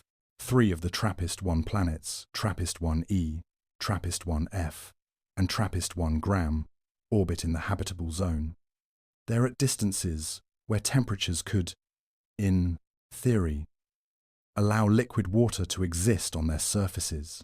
The other 4 are either too close, TRAPPIST-1b, 1c, and 1d, or too far, TRAPPIST, 1 hour, to be comfortably habitable, though there are caveats and complications, as there always are. The challenge: red dwarf radiation. But there's a problem. TRAPPIST-1 is a red dwarf, and red dwarfs can be harsh environments for planets. They're active stars, prone to flares, sudden bursts of radiation that can be much more powerful than solar flares from the Sunday. These flares emit ultraviolet and X-ray radiation that can strip away a planet's atmosphere and sterilize its surface. The TRAPPIST-1 planets orbit so close to their star that they're bathed in this radiation. They're also likely tidally locked, always showing the same face to their star. One hemisphere is in perpetual daylight, heated by the star's light. The other is in perpetual darkness, never seeing the star at all. Could life exist under such conditions? It's hard to say. Perhaps the planets have thick atmospheres that protect them from radiation. Perhaps life has adapted, living underground or underwater. Perhaps the dark side of each planet, shielded from the star's direct light and radiation, provides a refuge. Or perhaps the planets are barren, their atmospheres long since stripped away by flares and radiation, their surfaces lifeless. We don't know yet. We're gathering clues, but the picture isn't complete. Atmospheric studies. What the James Webb Telescope might reveal. The James Webb Space Telescope, JWST, has begun studying the TRAPPIST-1 planet's atmospheres. By observing the planets as they transit their star, JWST can analyze the starlight that passes through their atmospheres, looking for absorption lines that reveal atmospheric composition. Early results have been somewhat disappointing. Observations of TRAPPIST-1b, the innermost planet, suggest it might not have a substantial atmosphere, or at least not one thick enough to detect easily. But TRAPPIST-1b is too close to its star to be habitable anyway. The real question is, what JWST will find for the planets in the habitable zone. If those planets have atmospheres, JWST might detect water vapor, carbon dioxide, methane, oxygen, and other gases. It might reveal temperatures, pressures, and weather patterns. It might even, if we're incredibly lucky, detect biosignatures, chemical signs of life. Imagine that for a moment. Imagine detecting oxygen and methane together in a planet's atmosphere, a combination that suggests life is actively producing these gases. Imagine the headlines. Imagine the shift in perspective that would come from knowing, with reasonable confidence, that life exists somewhere other than Earth. It's possible, not certain, but possible, and possibility is enough to drive the search. What would life on TRAPPIST-1 worlds be like? If life exists on any TRAPPIST-1 planet, what would it be like? Let's speculate. Gently and cautiously, acknowledging that this is all guesswork. First, consider the light. TRAPPIST-1 is a cool star, emitting most of its light in the infrared. Visible light is dimmer. The sky, if you stood on one of these planets, would be a deep orange-red, not blue like Earth's sky. The star itself would appear huge. TRAPPIST-1 is so small that from its planets, it would look much larger in the sky than the sun does from Earth, despite being much cooler. Plants on Earth use photosynthesis to convert sunlight into energy, and they're optimized for the sun's spectrum. Plants on a TRAPPIST-1 world might use different pigments to capture the infrared light that's abundant. They might not be green, they might be black, to absorb as much light as possible, or red, or some other color our eyes have never seen in vegetation. If the planet is tidally locked, life might concentrate in the twilight zone between the day and night sides, where temperatures are moderate. Or perhaps life exists on the day side in hot springs, or on the night side around volcanic vents, wherever conditions are tolerable. Life might be simple microbes adapted to harsh radiation and extremes of temperature. Or life might be complex organisms with sophisticated strategies to shield themselves from radiation, perhaps living in caves or deep water, or beneath layers of regolith. We have no idea. But the possibility that we might find out, that we might actually detect signs of life on another world in our lifetimes, is exhilarating. The view from TRAPPIST-1, a crowded sky. Here's a delightful thought. If you stood on one of the TRAPPIST-1 planets, you'd be able to see the other planets in the sky, not as points of light, like we see Venus and Mars from Earth, but as disks, visible and obvious even to the naked eye. The planets orbit so close to each other that they'd appear larger in each other's skies than the moon appears from Earth. TRAPPIST-1e, standing on TRAPPIST-1f, would be a prominent feature in the sky, perhaps with visible cloud patterns and surface features. During a transit, when one planet passes in front of another, from your perspective, you'd see a dark disk sliding across the face of a nearby world.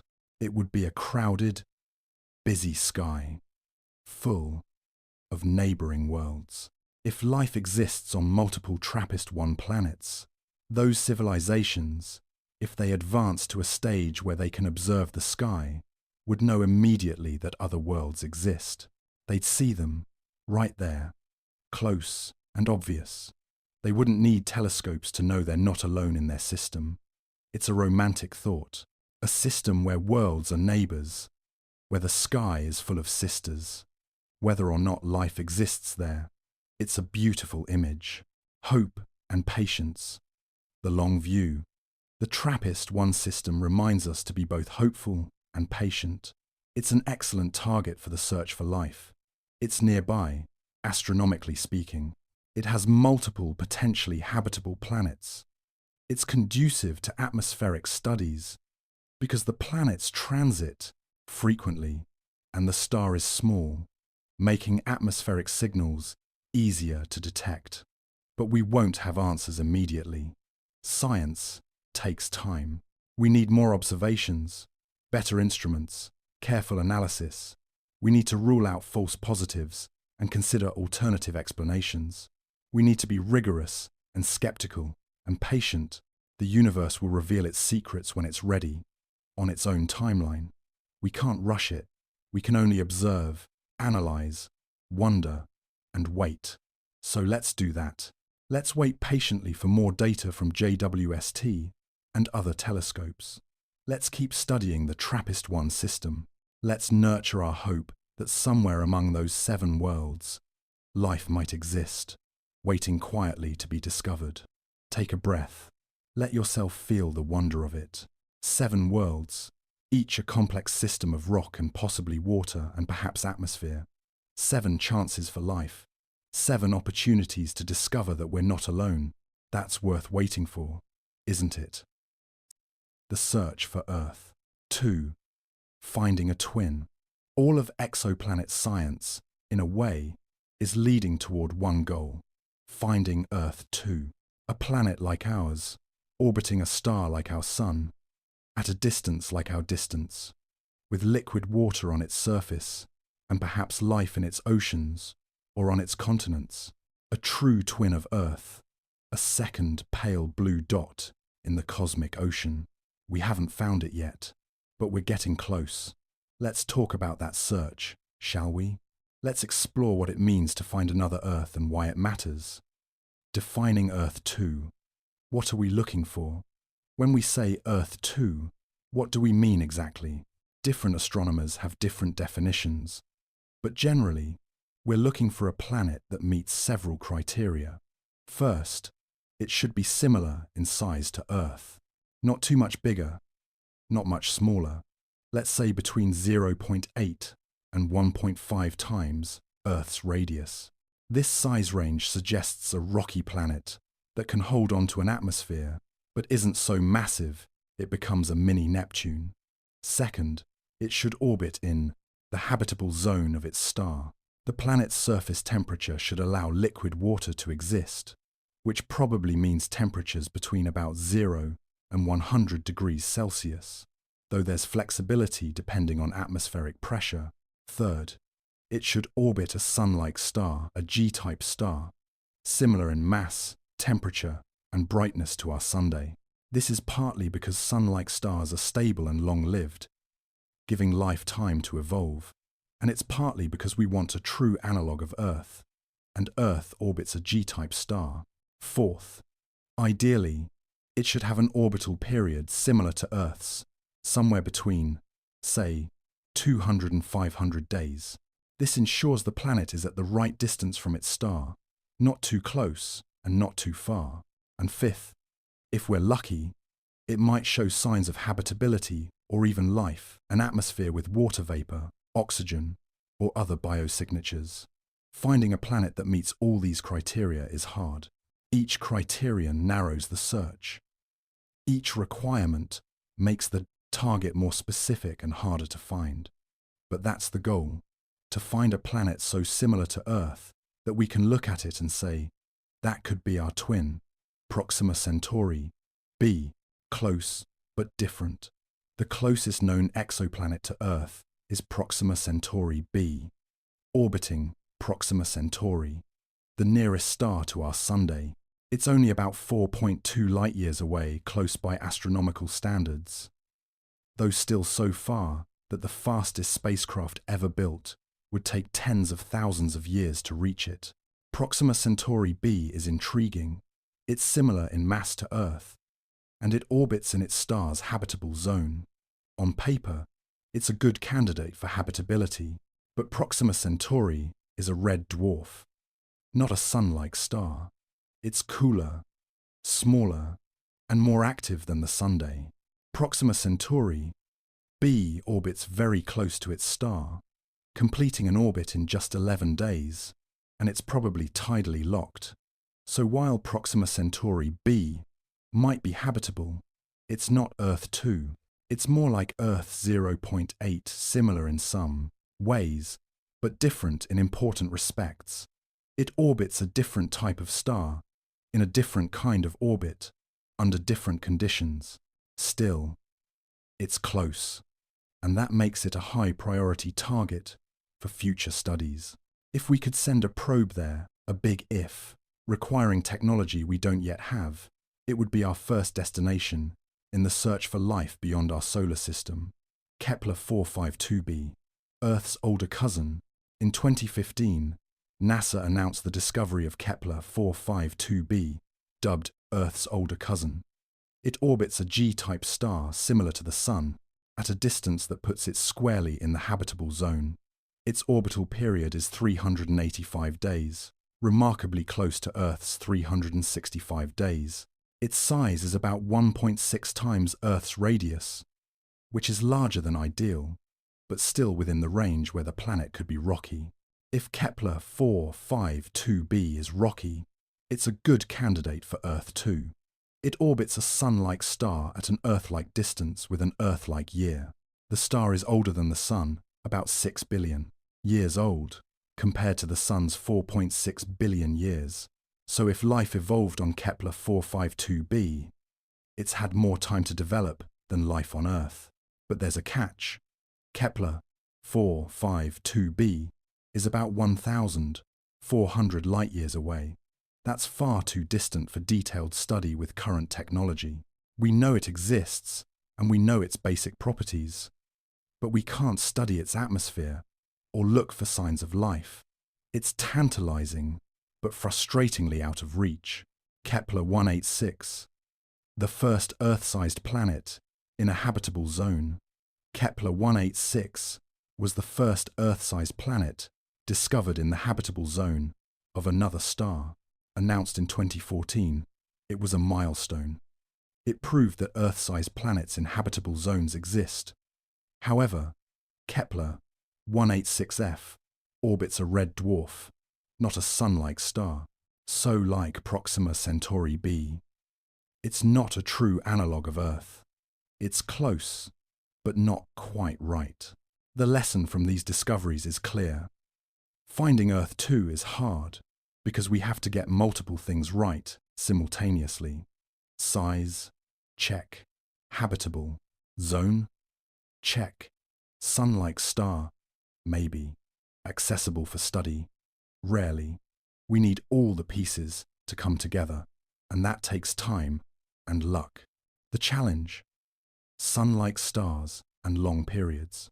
One of the biggest challenges in finding Earth 2 is that planets in year-long orbits around Sun-like stars transit infrequently.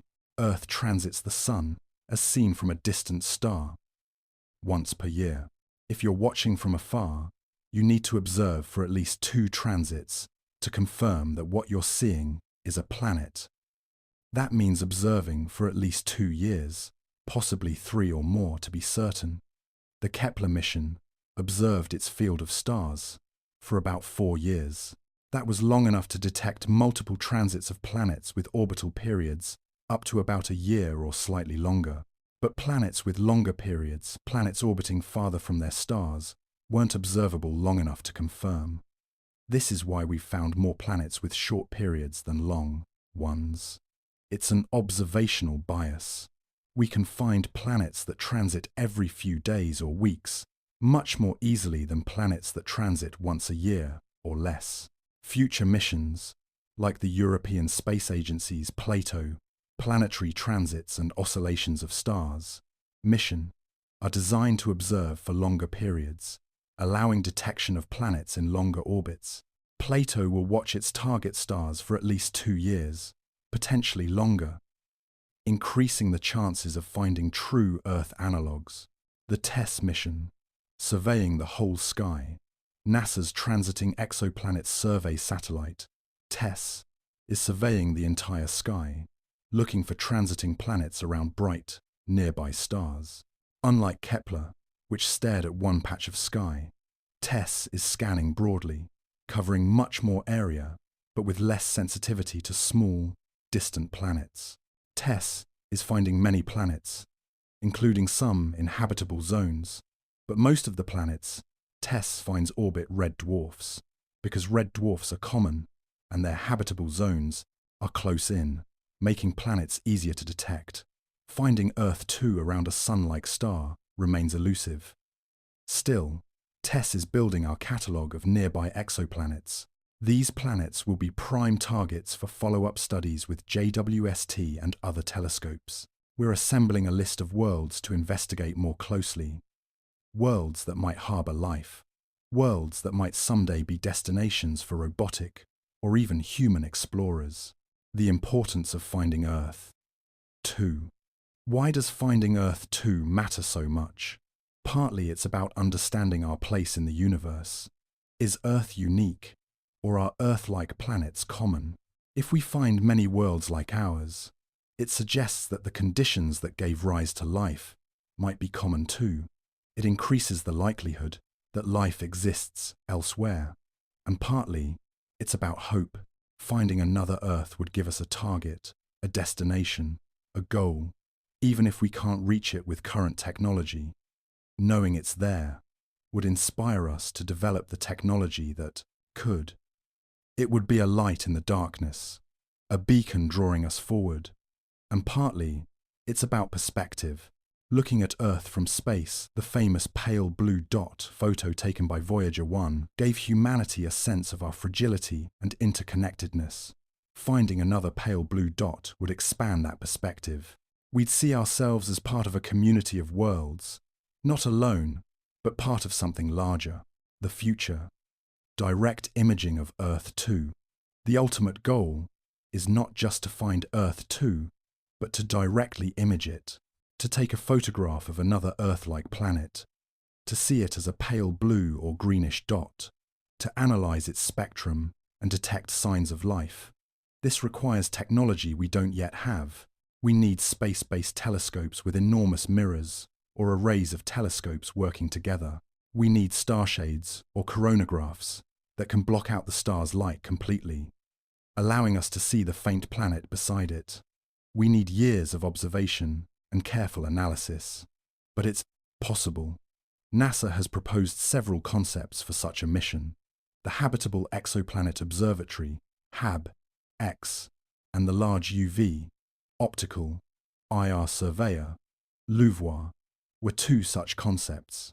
Though not yet funded, they represent the direction of future exoplanet science: direct observation and characterization of potentially habitable worlds. Imagine that moment, the first photograph of another Earth-like world, a blue or green dot on a black background, 10 or 20 or 50 light-years away. Imagine analyzing its light and detecting oxygen and water vapor and methane in just the right proportions to suggest life. Imagine knowing, with high confidence, that life exists out there, that we're not alone. That moment might come in our lifetimes, or it might take another generation or two, but it's coming, slowly, patiently, inevitably. We're moving toward that discovery. Patience and wonder, the twin virtues. The search for Earth 2 requires patience. We can't rush it. We need better instruments, more observations, longer time baselines. We need to avoid false positives and premature announcements. We need to be rigorous and careful and thorough, but the search also requires wonder. We need to keep looking up, keep searching, keep asking questions. We need to maintain our curiosity and our hope. We need to believe that the search is worthwhile, that finding another Earth matters, that understanding our place in the cosmos is one of humanity's great endeavors. So, let's be patient. Let's wait for the data. Let's support the missions and the telescopes and the scientists doing this work. And let's wonder. Let's imagine what it would be like to find another Earth, to know that life might exist there, to see ourselves reflected in another world's oceans and continents. Close your eyes, if you'd like. Imagine a planet orbiting a distant sun, with clouds drifting across its surface and water glinting in the light. Imagine calling it Earth 2, knowing it's not Earth, but something wonderfully similar. Imagine the moment when we confirm that life exists there, when we know for certain we're not alone. That moment is coming. We just need to wait for it, patiently and hopefully. Exomoons and rings, the small stuff we're starting to see. So far, we've talked mostly about planets, but planets aren't the only objects in planetary systems. There are also moons, rings, asteroids, comets, and who knows what else. Let's spend some time talking about the smaller objects, shall we? Particularly exomoons, moons orbiting exoplanets and rings. Get comfortable. Maybe adjust your pillow. We're going to explore the universe's smaller bodies, the supporting cast in the drama of planetary systems. The challenge of finding exomoons. Finding exoplanets is hard. Finding exomoons is even harder. Moons are smaller than planets, which means they produce weaker signals. They orbit planets rather than stars, which complicates the detection, and their presence creates complex gravitational interactions that can obscure their signals or create false positives. But we're trying. We're developing techniques, and slowly, we're starting to see hints of exomoons in the data. Detection methods, transit variations. One way to find exomoons is through transit timing variations. If a planet orbits alone, it transits its star at regular intervals. But if the planet has a moon, the moon's gravity tugs on the planet, causing the planet to wobble slightly. This wobble changes the precise timing of the transits. By carefully measuring transit times, astronomers can detect the presence of a moon. Another method is transit duration variations. A planet with a moon doesn't have a fixed position. It orbits the common center of mass with its moon. This causes the planet's path across the star's disk to vary slightly from orbit to orbit, changing how long the transit lasts. Again, careful measurements can reveal this variation. And a third method is direct detection of the moon's own transit. If a moon is large enough and orbits at the right distance from its planet, it might cause a secondary dip in the star's light when it transits. Detecting this dip requires exquisite precision and favorable geometry, but it's possible. Kepler 1625 b/I, the first exomoon candidate. In 2018, astronomers announced the possible detection of an exomoon orbiting a planet called Kepler 1625b. The moon, if it exists, would be about the size of Neptune, orbiting a Jupiter-sized planet about 8,000 light-years from Earth. The evidence came from transit timing and duration variations, as well as a possible secondary dip in brightness that could be the moon's own transit. But the detection is tentative. Other astronomers have analyzed the data and suggested that the signal could be due to instrumental noise or stellar activity rather than a moon. So as of now, we can't say with certainty that Kepler 1625b/I exists. It's a candidate, a possibility, a tantalizing hint, but we need more observations and better data to confirm or refute it. Why exomoons matter: habitability and diversity. If exomoons exist, and they almost certainly do, given that moons are common in our solar system, they add yet another dimension to planetary diversity. A moon could potentially be habitable even if its planet isn't. Consider Europa and Enceladus, moons of Jupiter and Saturn, which probably have subsurface oceans beneath their icy shells. They're not habitable on their surfaces, but life might exist in their hidden oceans. Now imagine an exomoon orbiting a gas giant in the habitable zone of a distant star. The moon could be rocky, with a temperate climate, liquid water on its surface, and perhaps life. The planet itself, being a gas giant, wouldn't be habitable, but its moon could be. This expands the number of potentially habitable worlds. We're not limited to planets alone, moons count too, and since gas giants can exist in habitable zones, their moons become interesting targets for the search for life. Rings, faint and fragile. Rings are even harder to detect than moons.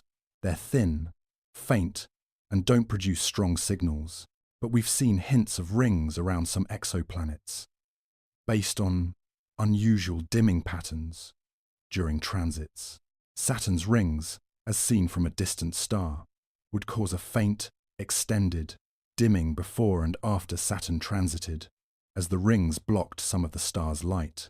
By looking for similar patterns around exoplanets, astronomers can infer the presence of rings.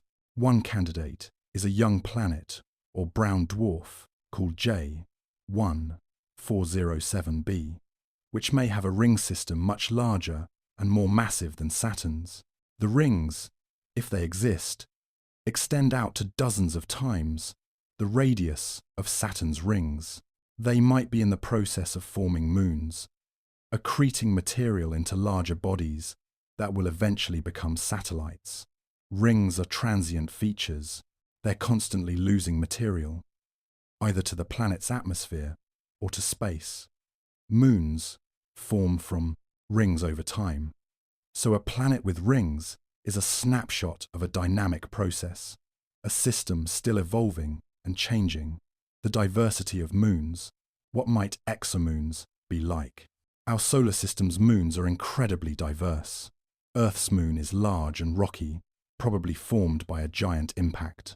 Mars has two tiny, irregularly shaped moons that might be captured asteroids. Jupiter has dozens of moons, including massive Ganymede, larger than Mercury, and volcanic Io. Saturn has Titan, with a thick atmosphere and liquid hydrocarbon lakes, and Enceladus, with geysers erupting from a subsurface ocean. Exomoons are probably just as diverse. Some might be rocky, some icy, some a mixture. Some might have atmospheres, others none. Some might be geologically active, others dead. Some might be tidally locked to their planets, always showing the same face, while others might rotate freely. And some, just maybe, might harbour life.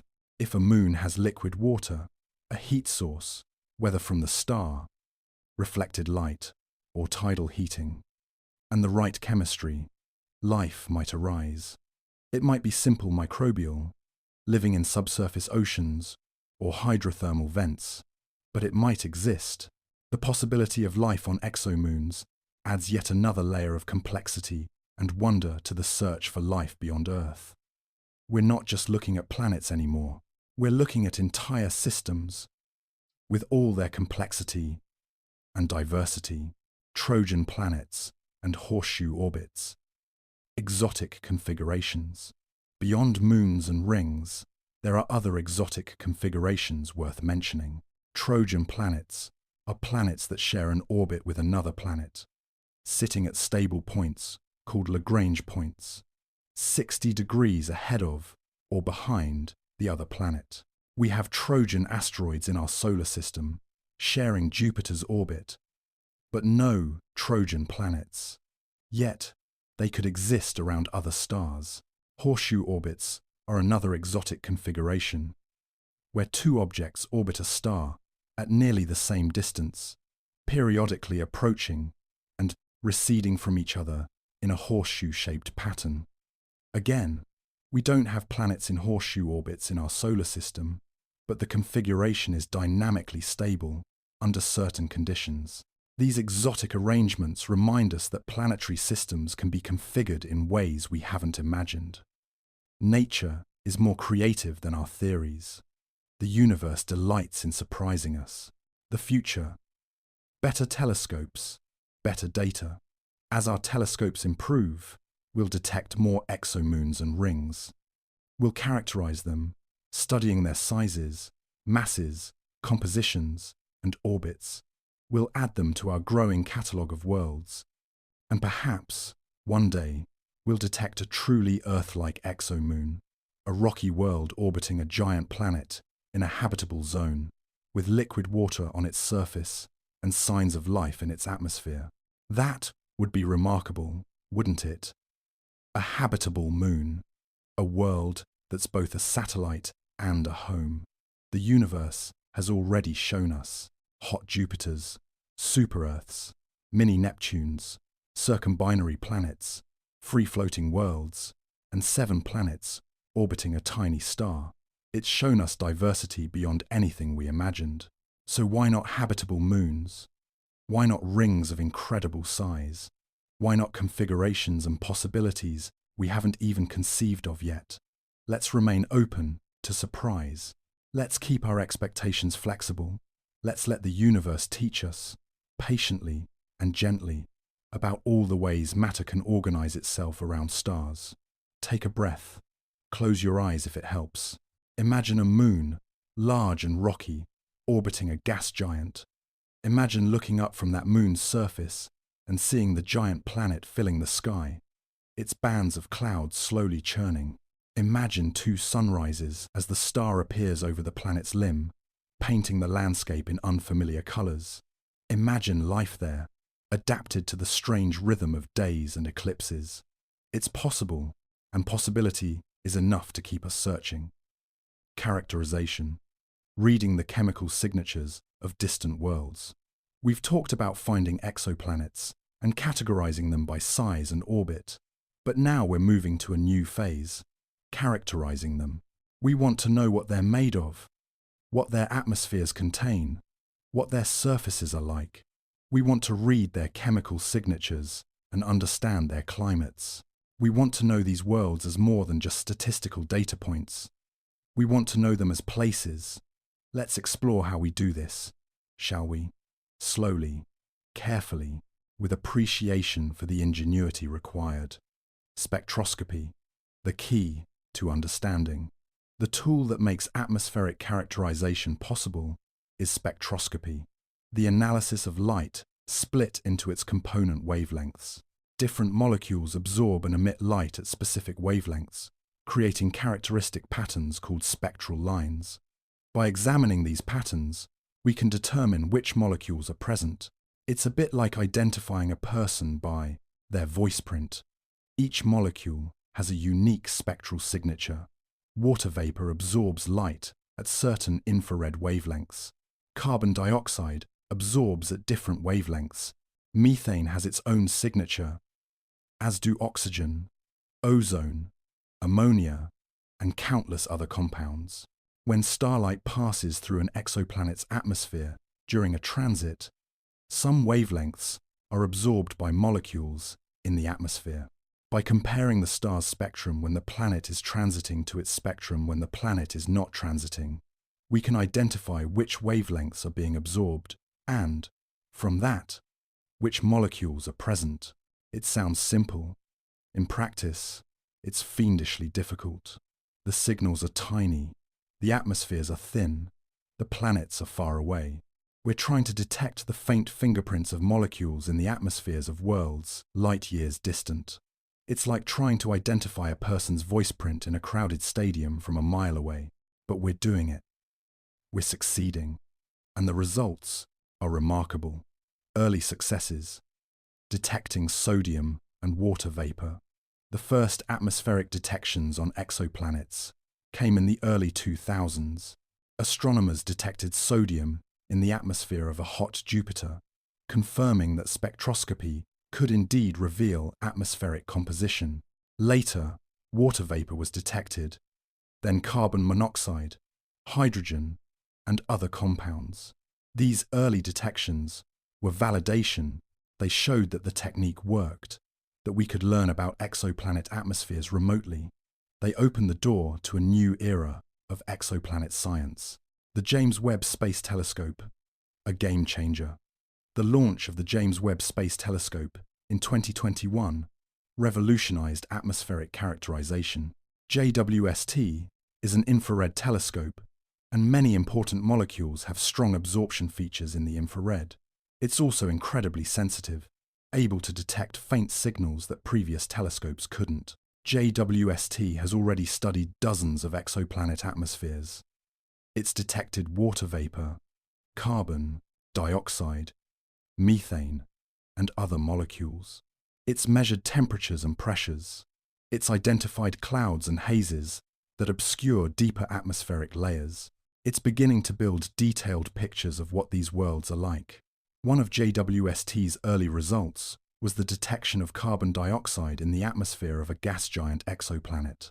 This was the first definitive detection of CO2 on an exoplanet, and it demonstrated JWST's capabilities. Since then, JWST has observed many more planets, including some super-Earths and mini-Neptunes, gradually expanding our understanding. What we're learning, climate and composition. From atmospheric studies, we're learning about exoplanet climates. Hot Jupiters, for instance, have very different climates on their day and night sides. The day side is intensely heated by the star, reaching temperatures of 1,000 to 3,000 degrees Celsius or more. The night side is cooler, But powerful winds transport heat from day to night, preventing the night side from dino freezing. These winds create complex weather patterns. There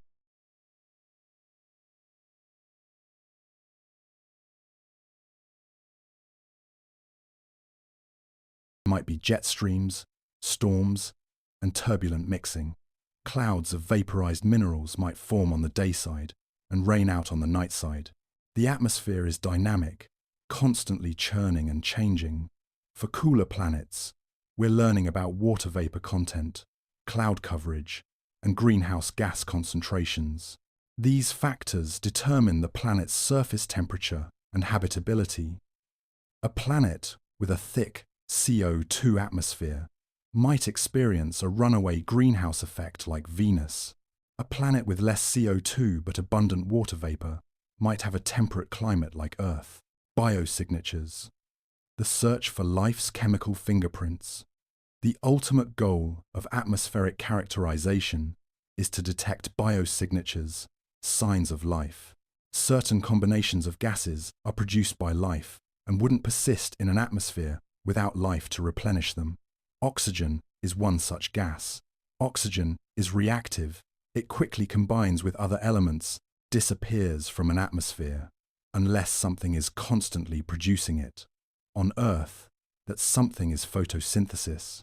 Plants, algae, and cyanobacteria split water molecules, releasing oxygen into the atmosphere. Without life, so if we detect oxygen in an exoplanet's atmosphere, especially in combination with other gases like methane that are chemically incompatible with oxygen, it suggests life might be present.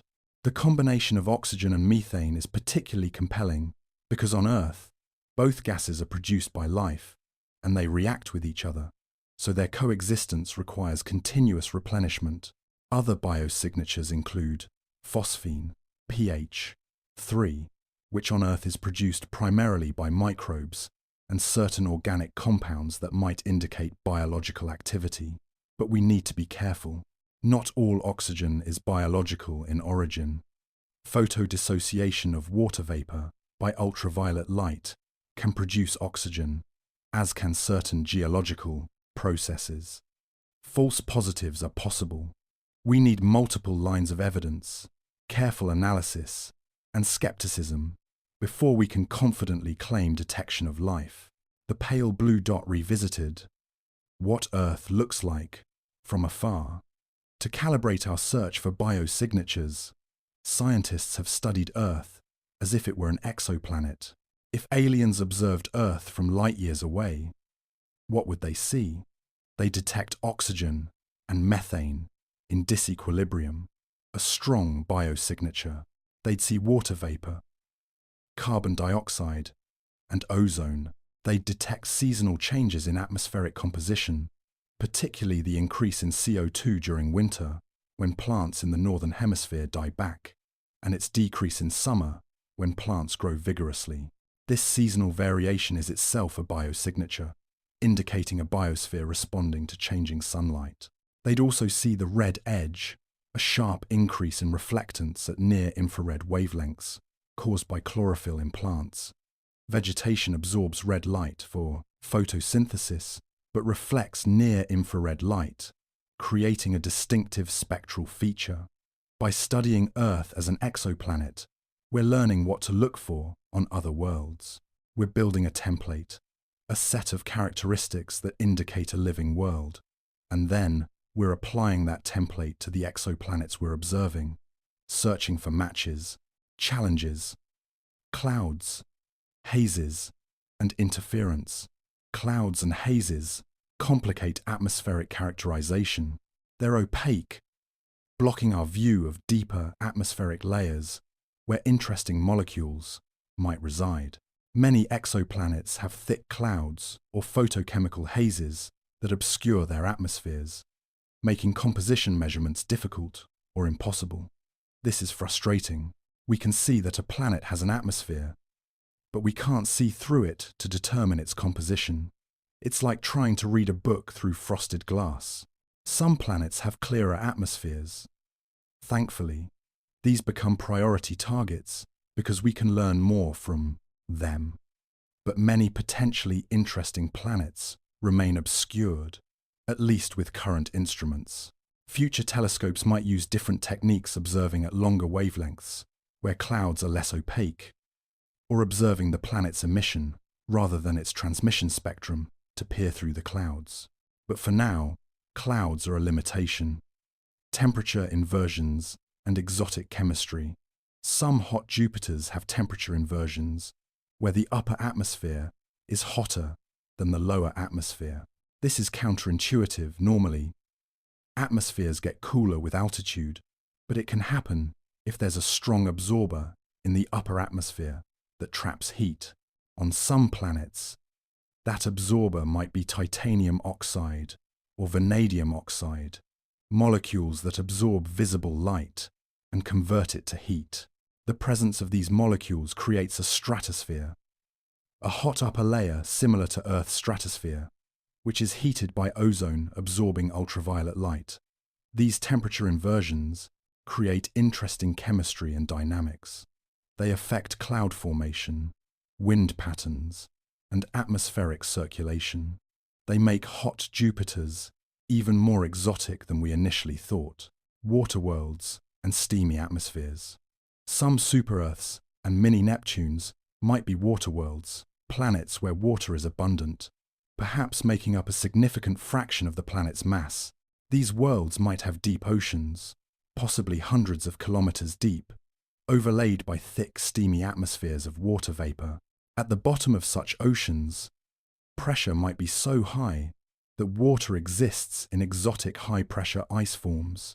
Even though the temperature is warm, the interior structure of these planets would be very different from Earth's, with layers of liquid water, high-pressure ice, and possibly a small rocky core. Detecting water worlds requires measuring atmospheric water vapor content and comparing it to models. If a planet has abundant water vapor and the right density, it might be a water world, but confirming this requires detailed observations and careful analysis. The next decade. What we'll learn over the next decade? JWST and other telescopes will observe hundreds of exoplanet atmospheres. We'll build a statistical understanding of atmospheric properties, which types of planets have clouds, which have clear skies, which have abundant water vapor, or carbon dioxide or methane. We'll study planets in habitable zones, looking for biosignatures. We'll probably find some ambiguous cases where the data suggests but doesn't prove life. And possibly, just possibly, we'll find a clear, unambiguous biosignature that strongly suggests life exists on another world. That discovery, if it comes, will be transformative. It will change humanity's perspective on our place in the universe. It will inspire new questions, new research, new missions. It will be a milestone, a turning point, a moment when we learn we're not alone. Or perhaps we won't find life. Perhaps we'll observe many planets and find no biosignatures. That, too, would be informative. It would tell us that life is rare, that Earth is special, that the conditions for life are more stringent than we thought. Either outcome advances our knowledge, either outcome matters. Patience and persistence. Atmospheric characterization requires patience. Each observation takes hours or days of telescope time. Analysis takes months. Confirmations and follow-ups take years. We're building our understanding slowly, data point by data point, planet by planet. But that's okay. Science has always required patience. We didn't learn about Earth's atmosphere in a day. We didn't understand our own planet's climate immediately. We studied it for centuries, gradually piecing together how it works. The same will be true for exoplanets. We'll study them for decades, maybe centuries, slowly learning their secrets, and each new discovery will be a gift, a piece of the puzzle falling into place. So let's be patient. Let's appreciate each new result, each new atmospheric detection, each new piece of understanding. Let's marvel at the fact that we can learn anything at all about worlds so far away. And let's keep searching, keep observing, keep wondering. Close your eyes. Imagine a telescope pointing at a distant star. Imagine starlight streaming through a planet's atmosphere, carrying with it chemical fingerprints. Imagine scientists analyzing that light, identifying molecules, building a picture of a world they'll never visit, but are coming to know intimately. That's what we're doing. That's the work. And it's beautiful, isn't it? The future, next generation telescopes and missions. We've accomplished so much in exoplanet science already, from 0 confirmed exoplanets in 1990 to over 5,000 today, from crude detections to detailed atmospheric characterization, from speculation to knowledge. But we're just getting started. The future of exoplanet science promises even more discoveries, even deeper understanding. Let's talk about what's coming, shall we? Let's explore the telescopes and missions that will shape the next chapter of this story. The Habitable Worlds Observatory, NASA's vision. NASA is planning a flagship mission called the Habitable Worlds Observatory, HWO, designed specifically to search for signs of life on exoplanets. It would be a large space telescope, possibly with a mirror 6 to 8 meters in diameter, optimized for direct imaging and spectroscopy of potentially habitable worlds. HWO would use a coronagraph or starshade to block the star's light, allowing it to directly image planets orbiting nearby stars. It would study their spectra, looking for biosignatures like oxygen, methane, water vapor, and other indicators of life. HWO is still in the planning stages. It probably won't launch until the 2040 seconds, but it represents the long-term vision for exoplanet science, not just finding planets, but characterizing them in detail and searching for life. Plato, Europe's planet hunter, the European Space Agency's Plato, planetary transits, and oscillations of stars. Mission is scheduled to launch in the late 2020 seconds. It will observe hundreds of thousands of stars, looking for transiting planets. Unlike Kepler, which stared at one patch of sky, Plato will observe multiple fields, eventually covering a large fraction of the sky. Plato's goal is to find Earth-sized planets in Earth-like orbits around Sun-like stars, true Earth analogues. It will observe each field for at least 2 years, long enough to detect planets with orbital periods up to about a year or slightly longer. Plato will also perform astroseismology, studying stellar oscillations to determine the precise ages, masses, and sizes of stars. This will help us understand the planet's host stars better, which in turn helps us understand the planets themselves. Ariel, Atmospheric Remote Sensing Infrared Exoplanet, Large Survey. Another ESA mission, Ariel, will launch in the late 2020 seconds, and as mission, focus on atmospheric characterization. It will observe about 1,000 exoplanets, studying their atmospheres in detail. It's designed to build a statistical understanding of atmospheric properties. How common are clouds? How does composition vary with planet size and temperature? What factors determine atmospheric chemistry? Ariel will observe in the infrared, where many important molecules have strong absorption features. It will study hot Jupiters, warm Neptunes, super-Earths, the extremely large telescopes, ground-based giants. On the ground, several extremely large telescopes are under construction or planned. The Extremely Large Telescope, ELT, in Chile, will have a 39-meter primary mirror. The 30-meter telescope, TMT, in Hawaii, will have a 30-meter mirror. These are enormous instruments, far larger than any existing ground-based telescope. These telescopes will be able to directly image some exoplanets and study their atmospheres using high-resolution spectroscopy. They'll be particularly good at observing planets around nearby stars, complementing space-based observations Ground-based telescopes face challenges that space telescopes don't: primarily Earth's atmosphere, which blurs images and absorbs certain wavelengths of light. But they have advantages too. They're much cheaper than space telescopes, easier to maintain and upgrade, and can be built much larger. Adaptive optics systems can correct for atmospheric blurring, allowing ground-based telescopes to achieve remarkably sharp images. Combined with coronagraphs to block starlight, these telescopes will become powerful tools for exoplanet science, starshades, flying in formation. One proposed technology for direct imaging of exoplanets is the starshade, a large, flower-shaped screen that flies in formation with a space telescope, positioning itself between the telescope and the target star to block the star's light. Unlike a coronagraph, which is built into the telescope, a starshade is a separate spacecraft.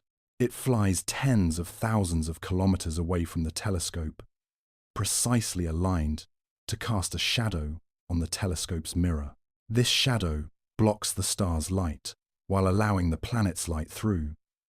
Starshades require extraordinary precision. The alignment must be accurate to within meters, over distances of tens of thousands of kilometers. But the concept has been tested and is feasible. A starshade mission could potentially discover and characterize dozens of Earth-like planets, searching for biosignatures, interstellar probes, the ultimate goal. Looking even further ahead, some visionaries are thinking about interstellar probes, spacecraft that could actually travel to nearby star systems and study their planets up close.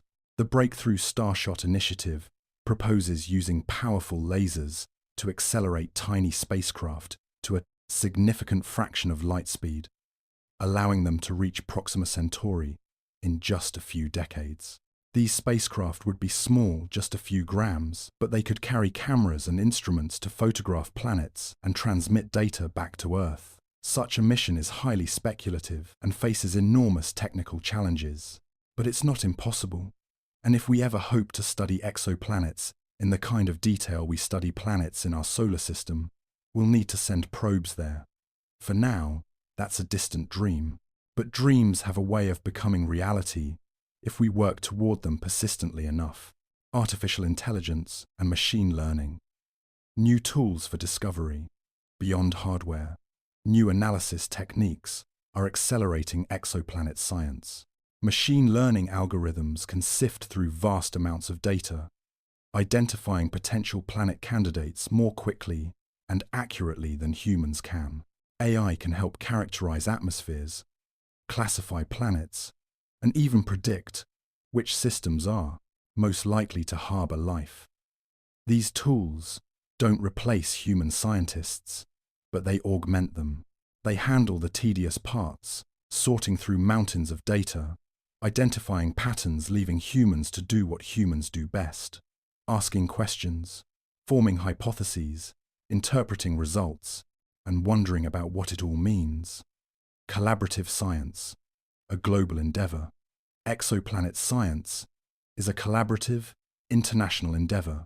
Telescopes in Chile, Hawaii, and space are operated by agencies in the US, Europe, and other countries. Data is shared openly. Discoveries are made by teams spanning continents. Scientists from around the world work together toward common goals. This cooperation is one of science's great strengths. We're not competing to hoard knowledge. We're collaborating to build it. We're pooling resources, sharing expertise, and working together to answer humanity's biggest questions. In a world often divided by politics and conflicts, science offers a model of cooperation. It shows what we can achieve when we work together towards shared goals. And exoplanet science, in particular, reminds us that we're all inhabitants of the same tiny planet, looking outward together at a vast universe that belongs to all of us.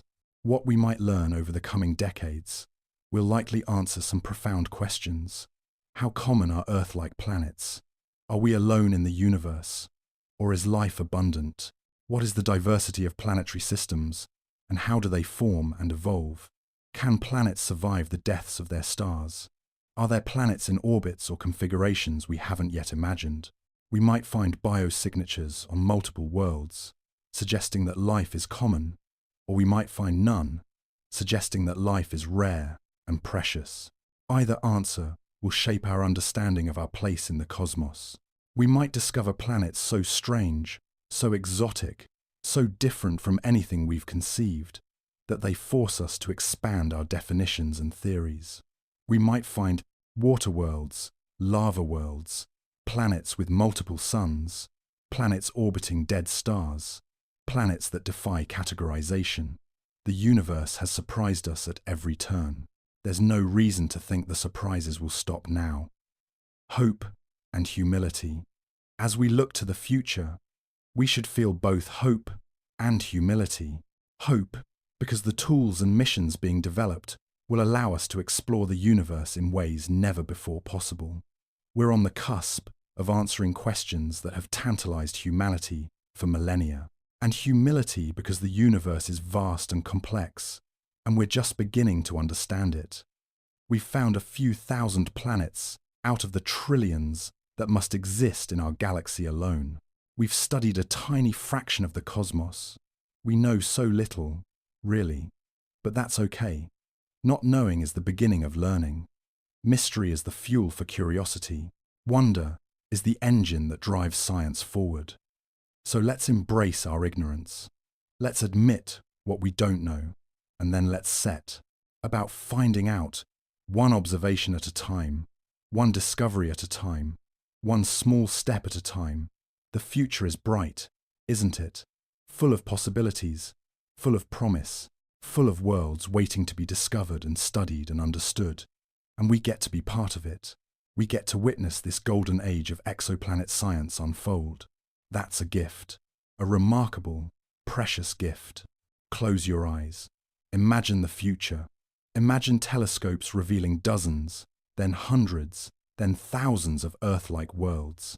Imagine atmospheric spectra showing clear biosignatures. Imagine humanity's perspective shifting as we realize we're part of a universe teeming with life.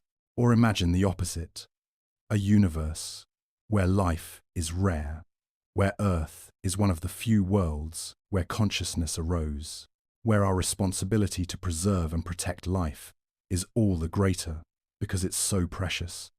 Either future is profound, either future matters, and we're the generation that will start to learn which one we inhabit. That's extraordinary when you think about it.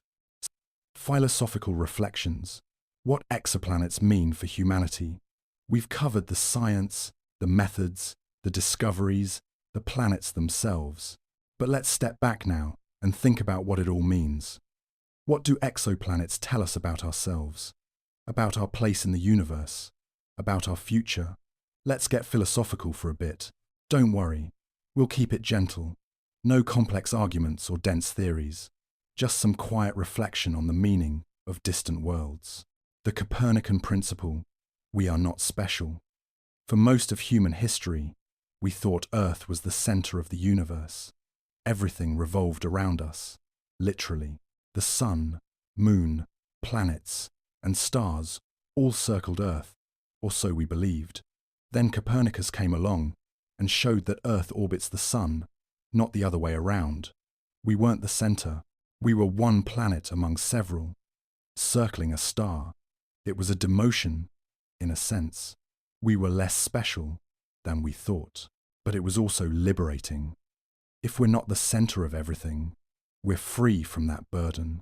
We can see ourselves more clearly, understand our actual place in the cosmos. The discovery of exoplanets continues this Copernican revolution. Not only is Earth not the center of the solar system, our solar system isn't unique. Planets are common. They exist around most stars. We're one planetary system among billions in our galaxy alone. We're not special, and that's okay. In fact, it's wonderful. It means we're part of something larger, something vast and diverse and complex. We're participants in the universe's grand experiment with matter and energy and complexity, the mediocrity principle. If we're not special, life might be common. If Earth isn't special, If planetary systems like ours are common, then perhaps life is common too. This is called the mediocrity principle, the idea that Earth and humanity are typical, not exceptional. If life arose on Earth, and if the conditions that allowed life to arise are common, then life might have arisen on many other worlds. Perhaps the galaxy is full of microbial life, with complex life being rarer, but still present in many places. Perhaps intelligence has evolved elsewhere, and we're one of many species wandering about the universe. This is hopeful, isn't it? It suggests we're not alone. Somewhere out there, other organisms are living, growing, reproducing, evolving. Perhaps some are intelligent, asking the same questions we're asking, looking up at their own skies and wondering if anyone else is out there. The rare Earth hypothesis.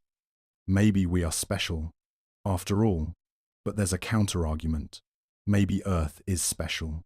Maybe the combination of factors that allowed complex life to evolve here is rare. Maybe most planets are barren, and life-bearing worlds are few and far between. Consider all the things that had to go right for Earth to be habitable. We needed to be in the habitable zone. We needed a planet of the right size to hold onto an atmosphere. We needed plate tectonics to regulate climate. We needed a large moon to stabilize our axial tilt. We needed Jupiter to shield us from some asteroid impacts. We needed a stable star that doesn't flare too violently. Maybe all these factors together are uncommon. Maybe most planets lack one or more of them. Maybe life is rare, not because it can't arise, but because the conditions for it to arise and thrive are stringent. If that's true, then Earth is precious, rare, special in a way that demands care and respect. We might be one of the few oases of life in a vast, mostly lifeless desert of space, the anthropic principle. We're here because we can be. Here's a different angle. The anthropic principle suggests that we shouldn't be surprised to find ourselves on a habitable planet. Because if the planet weren't habitable, we wouldn't be here to observe it. It's a bit circular, but it makes a point. Out of all the planets in the galaxy, we find ourselves on one that's habitable. Why? Because only habitable planets can have observers. We're a selection effect. We observe a habitable planet, not because habitable planets are common, but because we can only exist on a habitable planet. This doesn't tell us how common habitable planets are. It just reminds us that our observations are biased by the fact that we exist. It's a humbling thought. We're here because the conditions allowed us to be here. If conditions were different, we wouldn't exist to wonder about them. We're products of our environment, shaped by it, dependent on it. The Fermi paradox. Where is everybody? If planets are common, and if life is common, and if some of that life is intelligent, then where is everybody? Why haven't we heard from alien civilizations? Why haven't we seen evidence of their existence? This is the Fermi paradox, named after physicist Enrico Fermi. The galaxy is billions of years old. Intelligent life, if it arise, might develop technology, explore space, even colonize other star systems. Given enough time, a single civilization could spread across the entire galaxy. So where are they? Maybe life is rarer than we think. Maybe intelligence is rare. Maybe intelligent civilizations destroy themselves before they can colonize space. Maybe they exist, but are too far away for us to detect. Maybe they're intentionally hiding. Maybe they visited Earth but left no traces. Maybe we're just not looking in the right way. The Fermi paradox is unresolved. It's a puzzle, a mystery, a question that hangs over the search for extraterrestrial life. The discovery of exoplanets adds urgency to this question. We're finding habitable worlds. So where is everybody? Cosmic loneliness and cosmic companionship. Thinking about exoplanets can evoke two seemingly opposite feelings. First, loneliness. The universe is so vast. Distances are so great. Even if life exists on nearby exoplanets, we might never be able to communicate with it. The speed of light is a hard limit. Proxima Centauri is 4.2 light-years away. A message sent there would take 4.2 years to arrive, and a reply would take another 4.2 years to return. That's a long time to wait for a conversation. For more distant stars, tens, hundreds, thousands of light-years away, communication becomes impractical or impossible. We're separated not just by space, but by time. We're isolated, each civilization confined to its own little bubble of space and time. But there's also companionship, even if we can't communicate. Knowing that life exists elsewhere is comforting. We're not alone. We're part of a cosmic community, even if we're too far apart to meet. We're fellow travelers on this journey through space and time. Each of us, evolving, exploring, wondering. Both feelings are valid. The universe can be both lonely and crowded, both isolating and connective. It depends on how you look at it. Our responsibility, caretakers of a rare biosphere, whether life is common or rare, we have a responsibility to the life that exists on Earth. Our planet is home to millions of species, each one the result of billions of years of evolution.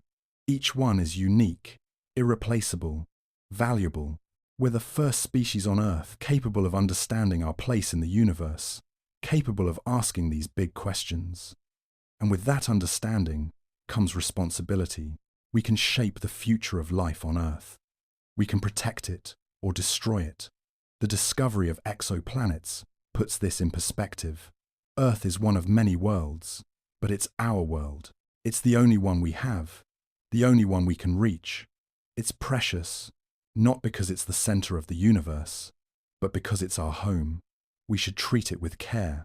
We should preserve its biodiversity. We should address climate change and pollution and habitat destruction, not just for our sake, but for the sake of all life that shares this planet with us. The long view. Humanity's future among the stars. Looking even further ahead, some people imagine a future where humanity spreads beyond Earth, colonizing other planets and becoming a multi-planetary species. This is speculative, of course. We don't yet have the technology, and there are enormous challenges, ethical, practical, logistical. But exoplanet discoveries make this vision seem a little more possible. There are worlds out there. Some might be habitable. Some might, one day, be home to humans or to life that originated on Earth. This isn't about abandoning Earth or escaping our problems here. It's about expanding the scope of life, ensuring that a single catastrophe can't wipe out everything we've built. It's about exploring, learning, growing as a species. Whether this future comes to pass or not, the discovery of exoplanets expands our sense of possibility. The universe is bigger and more diverse than we imagined. Our future might be too. Wonder as a moral good. Finally, let's talk about wonder. Exoplanets inspire wonder, a sense of awe at the scale and complexity of the universe. And wonder is valuable. It enriches our lives. It connects us to something larger than ourselves. It reminds us that there's always more to learn, more to explore, more to discover. In a world often focused on the immediate and the practical, wonder offers a different perspective. It encourages us to look up, to think big, to ask profound questions. It makes us better, in a way. So perhaps the most important thing exoplanets give us is not knowledge, but wonder. They remind us that the universe is vast and beautiful and full of mysteries. They remind us to be curious, to keep questioning, to never stop exploring. And that's a gift, a quiet, gentle, profound gift. Close your eyes one more time. Imagine the galaxy with its hundreds of billions of stars, each one potentially hosting planets. Imagine the diversity worlds of ice and fire, worlds of rock and water, worlds we can barely imagine.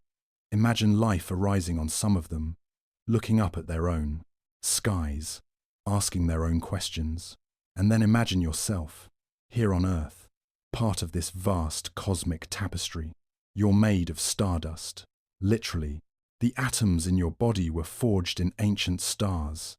You're connected to the cosmos in a very real, physical way. You're part of something larger, and that's wonderful, isn't it? Closing sequence. What are exoplanets?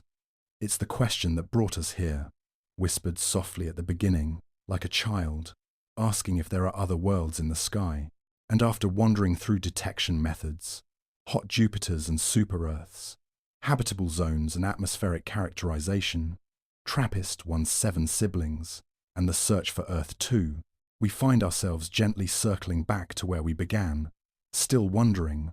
We've learned that exoplanets are common, far more common than anyone expected. We've explored how scientists find them using clever, indirect methods, watching for tiny wobbles and subtle dimmings. We've discovered that planetary diversity exceeds our imagination, with worlds ranging from scorching hot Jupiters to frozen ice giants, from rocky super-Earths to puffy mini-Neptunes, from worlds with 2 suns to worlds with none. We've learned that the habitable zone is not just about distance from a star, but about atmosphere and magnetic fields, geological activity, and orbital stability. We've seen that the TRAPPIST-1 system offers Hope's 7 rocky planets, 3 potentially habitable, all waiting to be studied. We've understood that characterizing atmospheres is possible, that we can read the chemical signatures of distant worlds, and perhaps, someday, detect signs of life. Maybe exoplanets don't have to answer all our questions to be valuable. Maybe they're meaningful simply for existing, for expanding our sense of the possible. Maybe that's the whole point. The universe doesn't need to provide easy answers. It simply exists, vast and diverse and mysterious, inviting us to explore it, one gentle discovery at a time. So, with all of this in mind, are you still awake? If you are, I hope it's not because I was too interesting. Though if I was, at least you've learned a few things about the thousands of worlds orbiting other stars along the way. And if you're already drifting off into dreamland, may your thoughts be filled with softly glowing suns and planets drifting peacefully through space. Before you drift off completely, I'd love to know where you're listening from and what time it is in your part of the world. Drop a comment and share. Are you perhaps an astronomy student pondering these distant worlds? Or someone who just finds exoplanets strangely relaxing? Maybe you're looking up at the night sky right now, wondering which stars have planets, which planets might harbor life. If you found this gentle journey into the worlds beyond our solar system relaxing or informative, or both, please do consider giving this video a like and subscribing to Sleepy Science Student. It's a small gesture that helps me keep bringing you more calming, curious content from the universe and beyond. Thank you for joining me on this journey through the cosmic neighborhood. Sleep well, dream deep, and may you wander peacefully among distant worlds in your dreams. Remember, right now, as you rest, hundreds of planets are crossing in front of their stars, creating tiny dips in starlight that telescopes on Earth are recording. The universe is constantly revealing itself, slowly and gently, one photon at a time. You just have to be patient enough to listen. Good night.